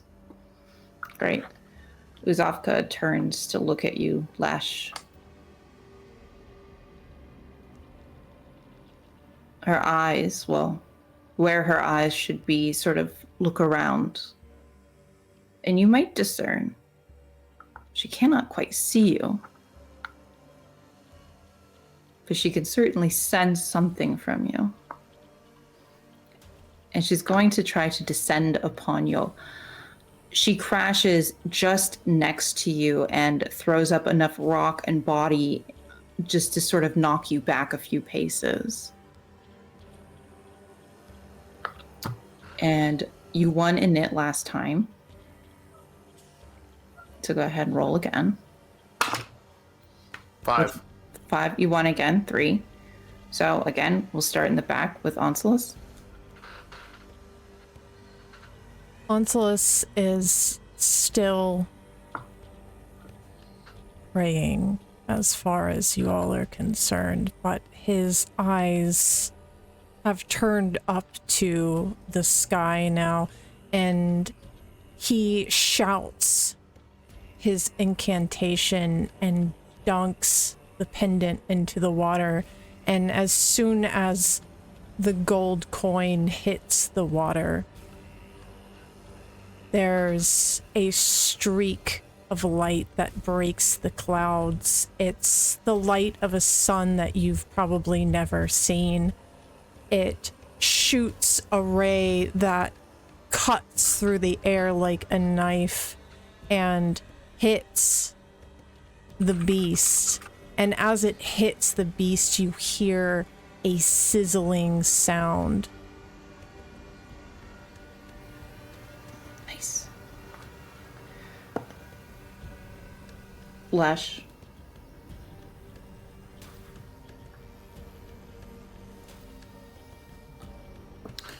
Lesh, I think, seeing this distraction, this whatever this is, takes the most opportune, and I think that he rushes in to attempt to pierce where he thinks its heart would be, throwing the entirety of his weight behind it. No protracted fight lasts that goes on can be won, so he's trying to end it as quickly as he can. You hit and you drive your sword in and it screeches, but it still is writhing and ready to kill. Do you move away? Do you stay there? You're kind of just under the head and a few spaces down. I think he probably withdraws the blade and rolls away, rolls away to put a little bit of distance between him and the beast. Okay. You roll right through the ichor. And when you do so, you feel this odd comfort that comes from it. A sleepiness. A draw to just lay there for a moment. But we'll get back to that. Radek. He picks himself up and gets his spear, which is planted in the shore sand not too far, and sort of seeing Lesh's action and this sunlight, this beam of light that comes down. He figures that he probably can't do much to this thing, but he's going to at least kind of keep it a little occupied and, force it to not, whatever Anselus is doing is probably going to be much more effective than whatever we're doing. So he's going to come back at it, and his combat style is very kind of whirling dervishy, where he carries his spear on his shoulder. He'll jump and spin and kind of use that momentum to lash out with the spear and then protect himself with the shield as he comes back. And he knows that the tail is dangerous now, so he keeps kind of jumping and moving around, and he's really just kind of harassing the thing. So none of his blows probably do much, as he's kind of just lancing it out, and he's kind of just trying to get the rhythm of this thing's movements and lashing so that he can stay behind without getting hit again. And he's just kind of dancing around behind her and using his spear to whack out whenever he can, and doing just kind of little cuts here and there and a little bit of damage, and mostly kind of harassing this thing into not paying attention, or kind of being a little discombobulated with what's going on. Excellent. Okay. Kaliak's turn. These branches are razor sharp and barbarous as they move and grow on their whim that seems to be controlled by Kaliak. She sort of twists her hands this way and that, and her fingers are splayed, and the muscle in them is straining as she's trying to control this magic as best she can. And an arc of them comes up to coincide with the ray that is coming down from Anselus' magic there, and drives deeply into the beast. Those barbs are there for a reason, and she rips it back with this ichor, and it pulls the beast back so its belly is exposed, and where Lesh had driven his sword into its heart. She looks back at you, Lesh, as you sort of roll through the ichor. Do it again. Drive it through its heart again. And when you look at her, there is blood gushing down from her nose, down the front of her, like a sieve. It is just impossible amounts of blood. You think that maybe she'll bleed out at any moment if you don't hurry. And Kurt? Oh no, it's Uzofka's turn. Just kidding. The beast now, the Lord of Blight now is pinned on its back, and Kaliak is holding it there, and it is screeching loud. It awakens every animal in several miles away in radius, and it's trying to sort of pull itself from Kaliak's barbs and from this scorching ray of light that is hitting it, and it's just making it worse. But finally it turns to face where Kaliak is once more and begins to snap at her. Kaliak does not move. She holds her ground. It can't quite reach her, so it flips its tail towards you all, and just barely clips your ankle, Radek, as it kind of whips it around. Not enough to knock you down, but it certainly hurts. That is going to be the beast's turn. Go ahead, Kurt, roll me a d6 since you won last time.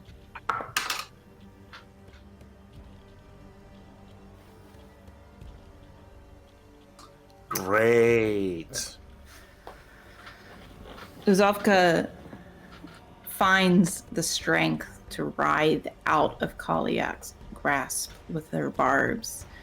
And with these branches still attached to the back of her, she juts herself and rights herself so her heart is no longer exposed. and begins to rear back again and is descending down upon Kaliak. It takes no time for her mouth to fully cover the witch before you. But the taste of Kaliak is the taste of death. So she stands there motionless, trying to close her jaws over the witch. Onslaught. I would like to use one of my luck points. I would love for you to use one of your luck points. Onslaugh's eyes to the sky still. So high they're starting to roll into his skull. Again, he shouts his incantation, and again, he dunks the coin into the goblet, and as the coin hits the water, another beam of sunlight breaks the clouds, and a perfect cylindrical column aimed at the beast. Though this time, with my luck, I would like to try and aim it at the eyes of the beast. I'm so glad you did that. That's great. Fantastic. The Uzovka hitting it directly into the eyes like that forces her to unhinge and to pull away from Kaliak. Kaliak is fine. No injuries that you can see. But she is preparing for another round with these barbs. But Uzovka is not doing well. You can tell that this is taken quite amount of damage towards Uzovka. Bloodied, if you will. Flesh. Chest is down, yes? So she's reared back now off of Kaliak, so her chest is exposed. Is there a rock or something that I might use to vault myself from? Do you want to use some luck? Sure. There you go. Sure, there's a rock. Yeah. And he straight up does a almost a freaking King Leonidas where he jumps off of a rock and then like drives his sword down once again into the heart. Excellent. Only this time giving it a full twist before riding it down the body.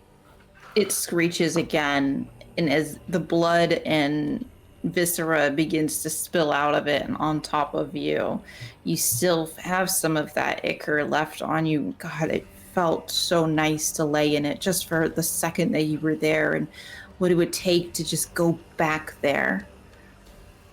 But that doesn't matter now. Uzovka is before you, and you are killing it.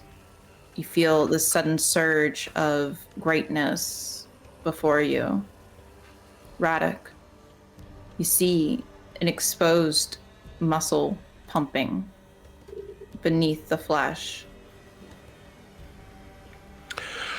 Well, seeing that, I think Radek is going to use the opportunity, and I would like to spend a luck point also. Yeah. And since I am behind her, I would like to quickly run up and kind of grab a hold. I'll drop my shield and grab a hold of something on her back and kind of vault myself over her. And as I tumble over her, we'll drive the spear into that.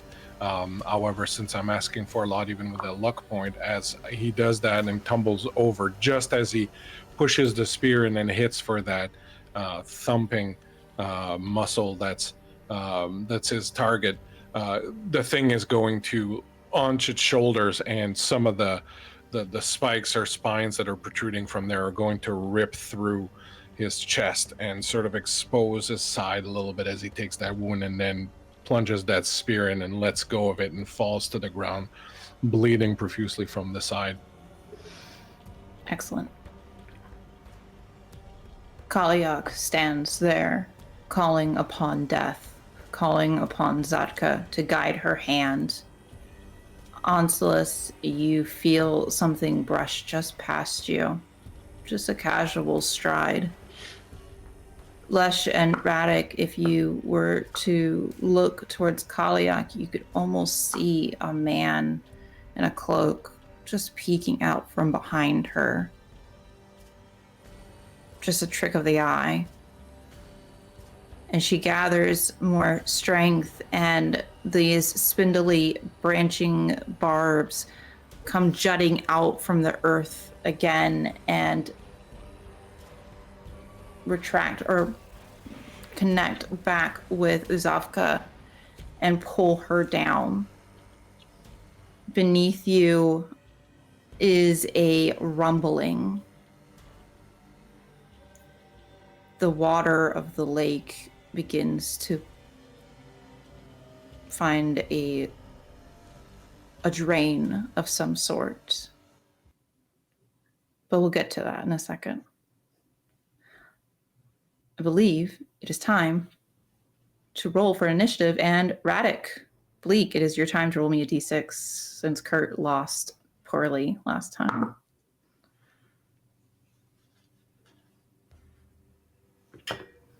Four. You beat me by 1. I rolled a 3. Sweet business. Onslus, what you doing, baby? Onslus again shouts his incantation. The strain is becoming apparent on his face. He dips the coin one more time, and again the sky splits open, and another beam breaks the barrier of gray and cuts into the beast one last time. Though as he does this, as it hits the beast, he collapses. And the sun is gone, and the clouds return to their state overhead. Lesh, you see this? You're so close. It's almost dead.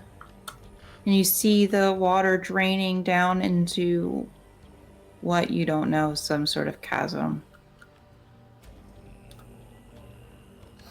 I think he would go for it. He would 100% go for it. He would, like, if he's already seeing members of his party drop, then he is going to 100% go for it to end this fight as quickly as possible. Mm-hmm. You gonna go for the heart? 100% full anime style. You wanna use another luck? Yeah. Make it happen for sure? This is a Blight Lord, man, he's gonna be talking shit at every tavern he hits. Okay. Go for it, man. Tell me what you're doing. Tell me what Lesh is doing. Like, he 100% finds that boulder again, trying to get that height advantage to throw all of his body weight on it. Mm-hmm. And, like, straight up, like, he jumps almost straight up to come straight down, turning himself into basically a downward falling torpedo on this exposed heart, to the point of where you hear the metal cling through on the other side, hitting the ground, stapling this thing to the ground. Do you pull your sword out? Oh yeah. Okay, good. Just making sure. Okay. No, he doesn't get to keep that. That's mine. Okay, great. This thing's barely alive, barely moving. Radek, it just needs one more good hit.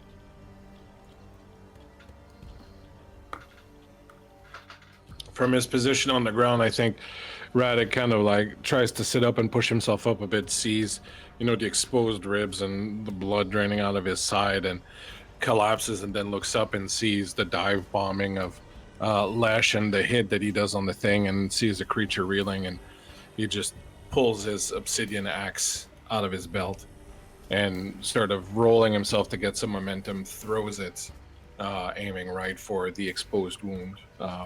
It spins through the air and hits right into it, exploding and ichor and all sorts of stuff, and he just collapses to the ground. Excellent.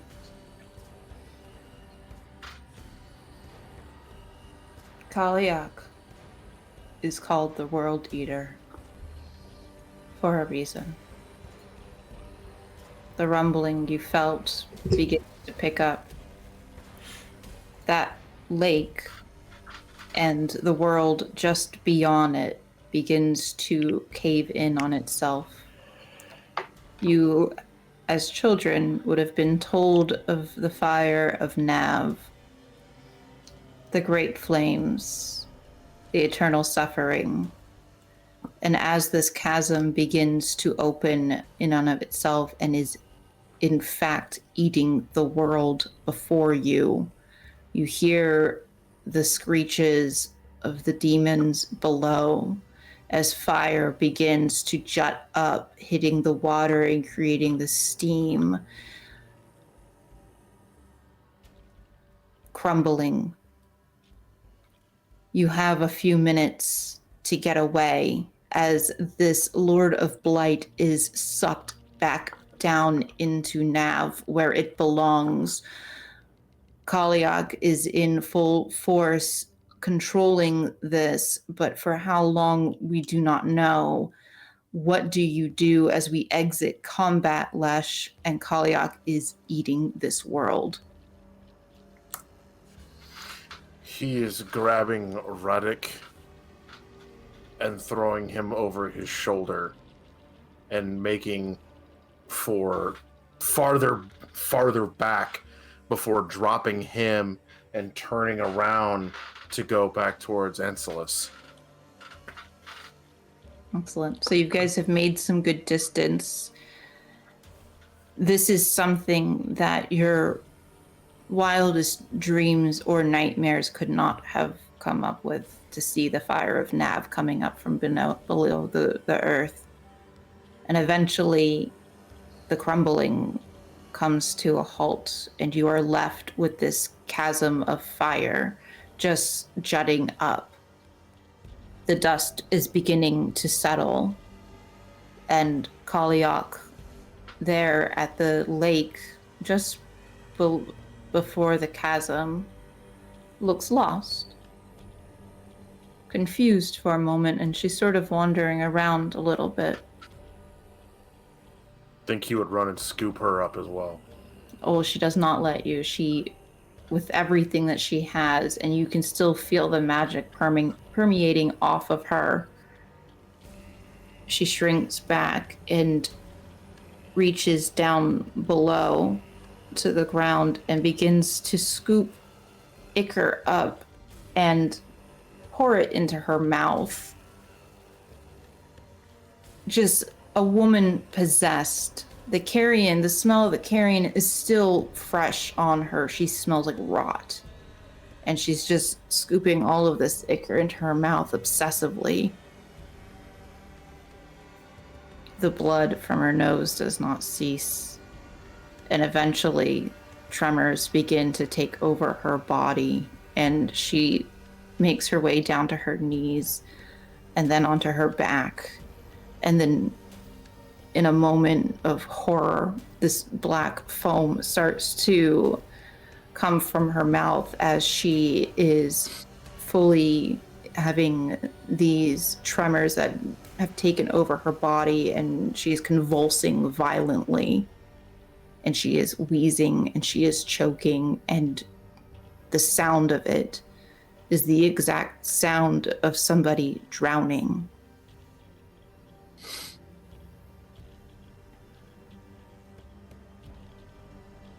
What do? It's just you, Lesh. Do you believe yet in Kaliak? Do you believe in the horror that she can procure from death? As she lay there, seizing before you?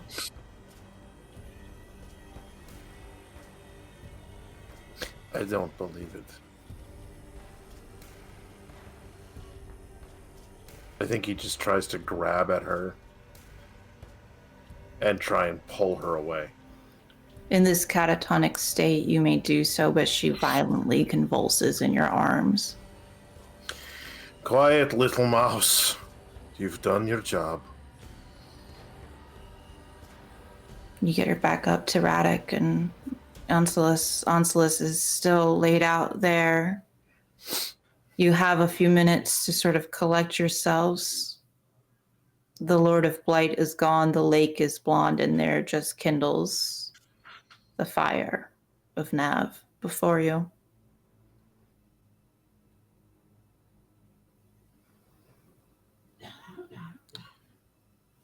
I think he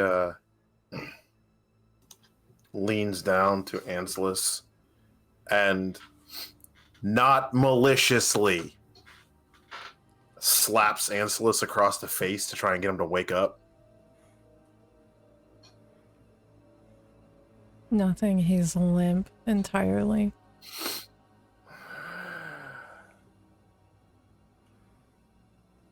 Wonderful. You still alive, Reddick? For the moment, I think I see my bones. That's not good. It's only little ones. We'll be fine. How's Anselus?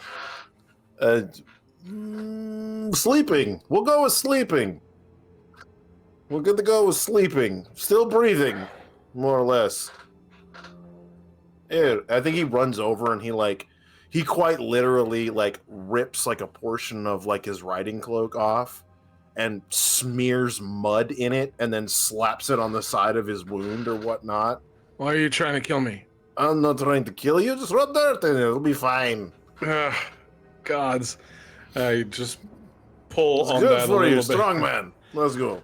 I quickly go through my bag and find a couple of herbs and spread that in there before reclosing the whole thing. You can't just do the mud. It holds man. it. It holds it on. Anyway, so we don't have War Machine with us. We have a demon, and I don't know what to do about that one, and I'm refusing to accept this as reality at the moment. And apparently, shit just sucks. But hey, we killed a Blight Lord, and I did it, and you all are going to buy me drinks for it. Thank you. Yeah, I take a look. Do I see the other two? I know Anselus is on his back. What's the state of Kalyak? Convulsing and drowning in her own, what you could assume is probably vomit, but it's black, like I ichor. will go up to her and take a quick look. I will open her mouth and turn her over and try to get the gunk out of her. It's just nonstop. It just is one of those things you know that you just have to wait for it to stop.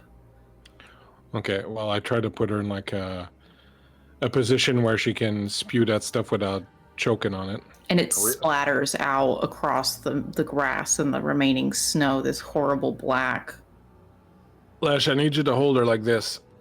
Hold her like what? I tried to hold her earlier, and she kept doing It's all right. Come here. Just gingerly. Don't put any pressure on anything. Just, goddamn, that hurts. Just put her in the recovery position, yes. And leg up and turn her on her side and get the hair out of her mouth and get it, yes. Exactly. Yes. Then I'm going to I go do over this to for Anselus. my father quite a bit. Your father must have been an interesting person. Was he also an avatar of the god of death? As I go over to Anselus. He had a lot of marks on his belt, that's for damn sure. Old school. When I get to Anselus, I'm going to take a quick look and see what do I think it is. He's just exhausted and passed out. Yeah, he's unconscious. His breathing is quite labored in this state, almost as though he's gasping for air. I'm first going to check if there's anything mechanical I can do, and if it doesn't appear to be, I'm going to quickly look through his clothing for the potion that he showed me yesterday. You find it easily. It's just in his breast pocket. And I will quickly get 3 little drops As you into do the corner of this, his mouth and push them in. the labored breathing begins to slow and calm, and now it's almost as if he's just quietly slumbering. Seeing that I will put the stopper back on the potion, put it back where I found it, I'll look over my shoulder. I think Anselus will be all right. I'm going to pass out now. See you later. And then just... Okay. All right, well, I guess I'm setting up camp. Good the place as any, I suppose. I think he does. Like, he just kind of huddles everybody together as much as he can to keep Anselus and Radic away from the, childlike being spewing black tar in Not childlike. She's an that- adult. that direction. She is little mouse. She is childlike to him. And spewing in that direction, I think he legitimately makes like a campfire and like a little lean-to so they can kind of like be out of the elements. Yeah, okay. You do that easily, and eventually Kovalyok settles and comes out of her seizure effectively. I think at this though, once she comes out, she'll see Lesh without his shirt on, and a series of small tools and ink making another mark on his chest.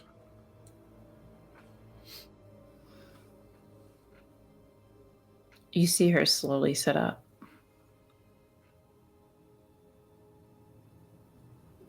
Feeling better, little mouse? She shakes her head no, and she sort of pats herself and pulls a kerchief out from her sleeve and begins to try to just wipe as much of it as she can away.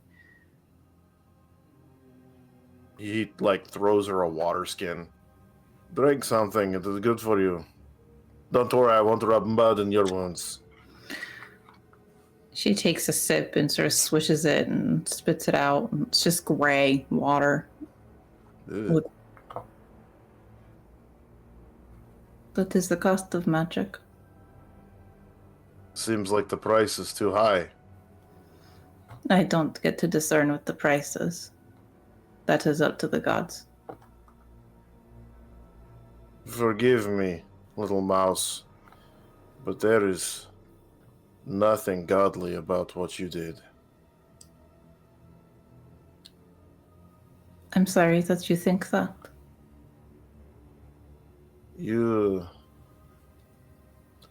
I get you did what you thought best, but the after, what was happening after did not make sense. You consumed the ichor. Why would you consume it? Why would you eat it? It does nothing but makes you sleepy, tired like, and then you immediately throw it up? I don't really have a choice in the matter on what I do after. I'm possessed. That is something that we can both agree on. You are very much possessed. Not now, though. No, just in that afterglow. You and I have two very different definitions of afterglow.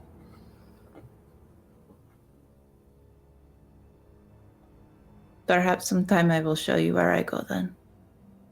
What is this thing that is in you? What thing? This being, this creature, this whatever it is, this is not you. You are not it. It is not you. It is something inhabiting you. You are not the weapon. You are not the war machine. The war machine is in you. It is a separate thing. That I believe. I am sorry to tell you this, Lesh, but that is my power. That is what I do. It was gifted to me by Zadka. I am not separate from the war machine.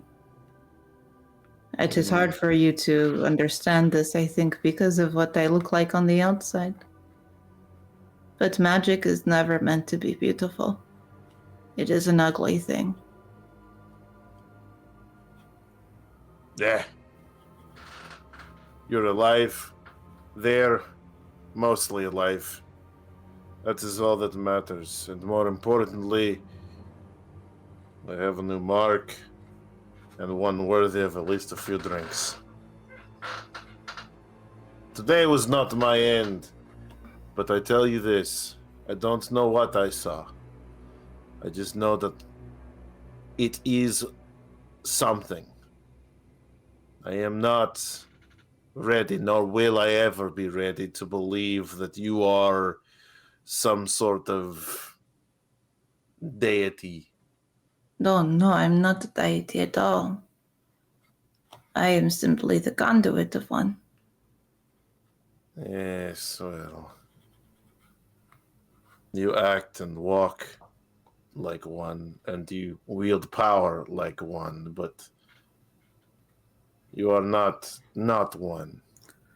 Forgive me if I act and walk like a god. I do not mean to be. Trust me, I am Zatka's most humble servant. Sure. Your master asks too much of you. Perhaps so. But that is the burden of being the divine arcane, I suppose. Eh.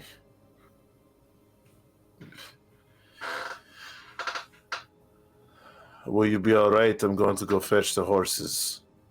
Yes, I will be fine. I did not want to leave you all sleeping. No, I will be fine. Okay. I think he gets up and pulls his tunic back on and stitches his satchel or whatnot. And I tell you this though, as he drops his sword into his scabbard.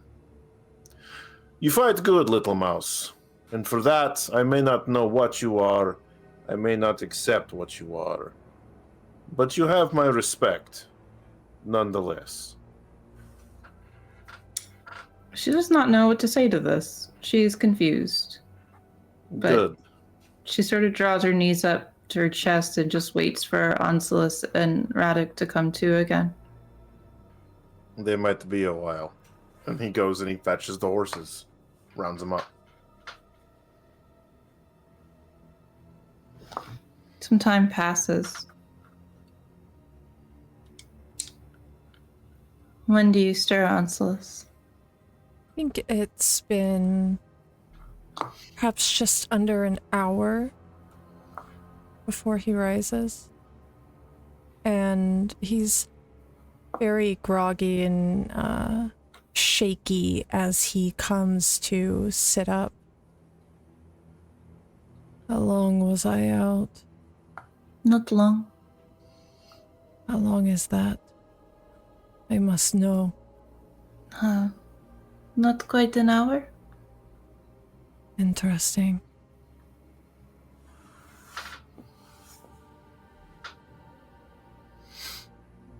My things. He tries to stand, but falls. His legs are still weak.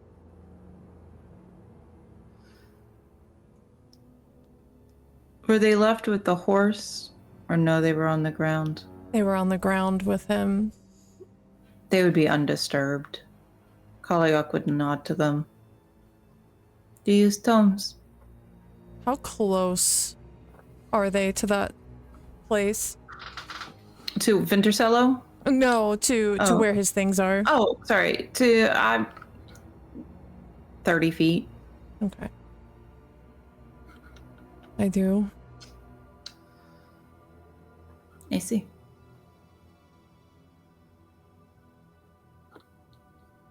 I think he's desperate enough for his things, unless is a Lech there. Lech, have you come back? I don't even think he asks you. He just starts crawling towards his things. I think Lesh picks them up and you could say hello, good morning, nice to see you. Here's your shit. Oh, thank you, Lesh. Can you stand or are you no? It'll be a little bit more time before I think I can do so. You are interesting. I have seen many interesting things. Many dark things.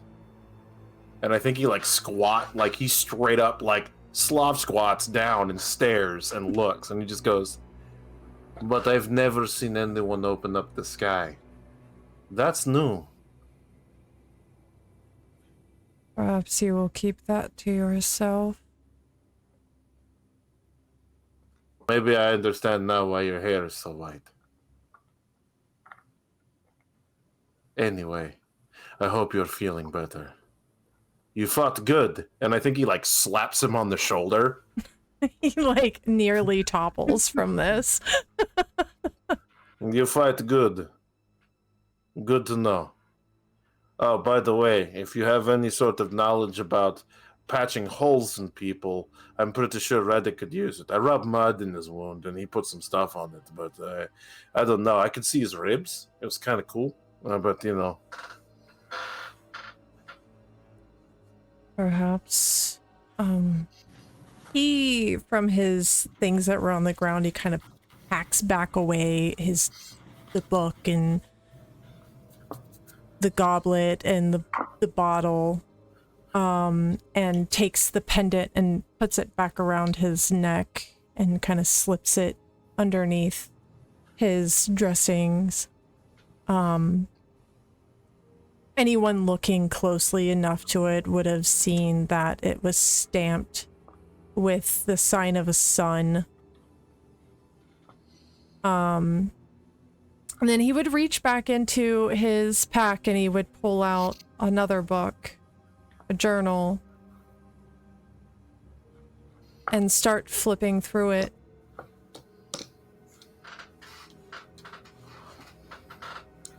His things, Radix. They're there. He took your things, whatnot, or you make you sleep and not sound like a wheezing infant.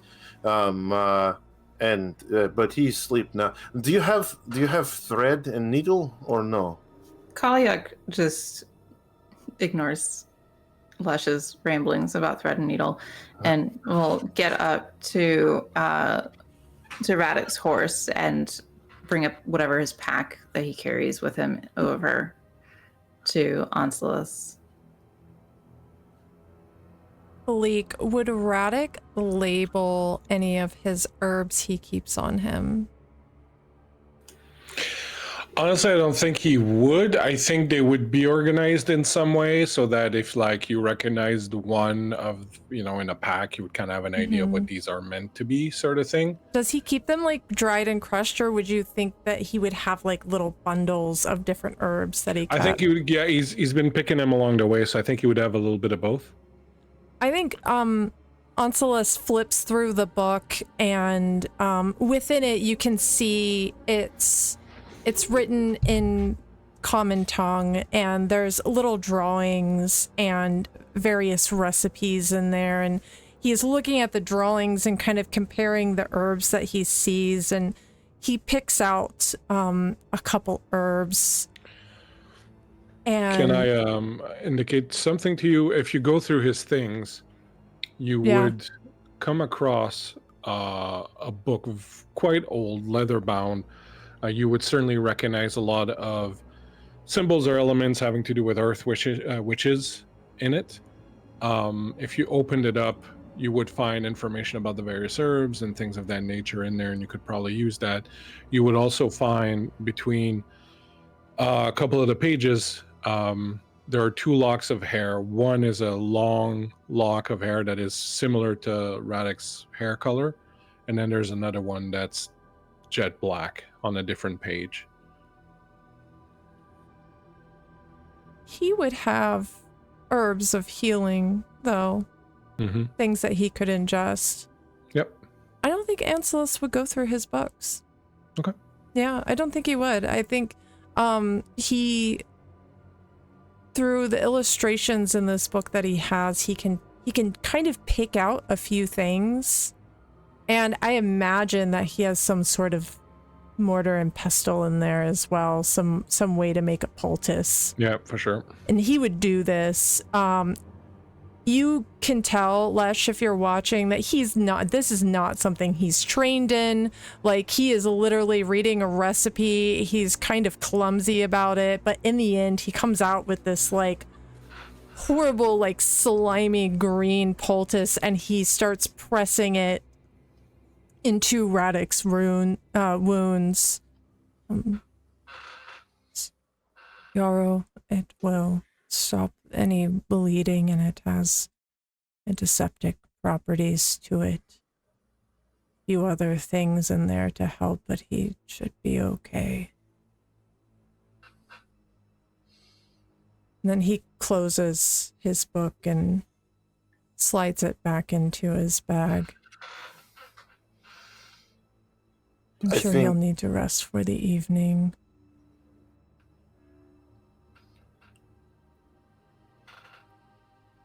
We have two options. One, we can try and walk, throwing Radek over his horse and walking the horses to the next town. Or we sleep in the woods. How close are we? Couple of hours, maybe. Winter Solo. We better have a damn good explanation for this, though, because they're going to ask questions. We have killed a Lord of Blight. We can tell no one. They will ask too many questions. Yes, we killed the Lord of Blight. You fucking think I'm not going to get all kinds of drinks off that one? No, you cannot tell anyone. It's too suspicious. No one's ever killed a Lord of Blight. No one's even fought one and seen the day again. We ran into cultists. We did what we had to.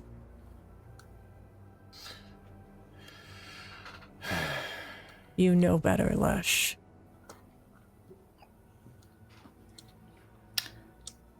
I think it would be remiss if I did not point out Kaliak is covered in blood from nose down, effectively.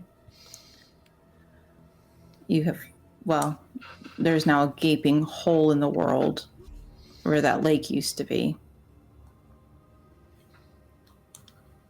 If you are going to use this story of it was a group of cultists, I would suggest you leave very quickly.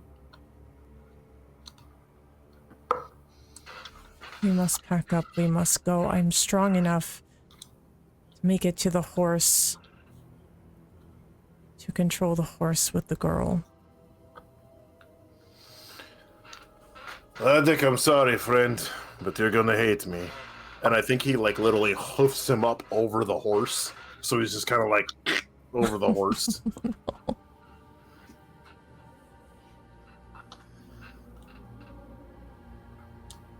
I think Onsolus is kind of gathering his things again and throwing them over the side of the horse.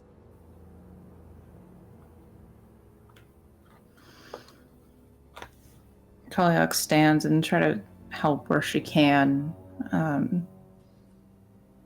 and looks back to Onsolus and then to Lesh. If it is any solace to you, if Venturcello is having their lunar eclipse celebration, it will be plenty of drink regardless. This is true. Yeah. Now, do you remember everything, or not so much? What do you mean? What's our story? We found the apostate cyanide. I was just here listening. Oh, no. Not what happened here. Who are we? I'm Nadia. That's right. I think she rolls her eyes at you. He hops on his horse. It was my wife's name. S. You see this. He spurs his horse. You see this big blush come across her face of embarrassment as she clambers onto the horse with Onsolus. He's pulling Radek's horse, he's got the reins on it, so he's just. Poor Radek. You set off. You set off towards Venturcello. The sky opens up and a downpour begins. But there is hope now. You have a means of killing a Lord of Blight. This should mean something to you. While your task is to take Kaliak to the Emperor, his goal, allegedly, is to end the Lords of Blight. Do you need the Emperor that much? I pose this question to you all as we end tonight.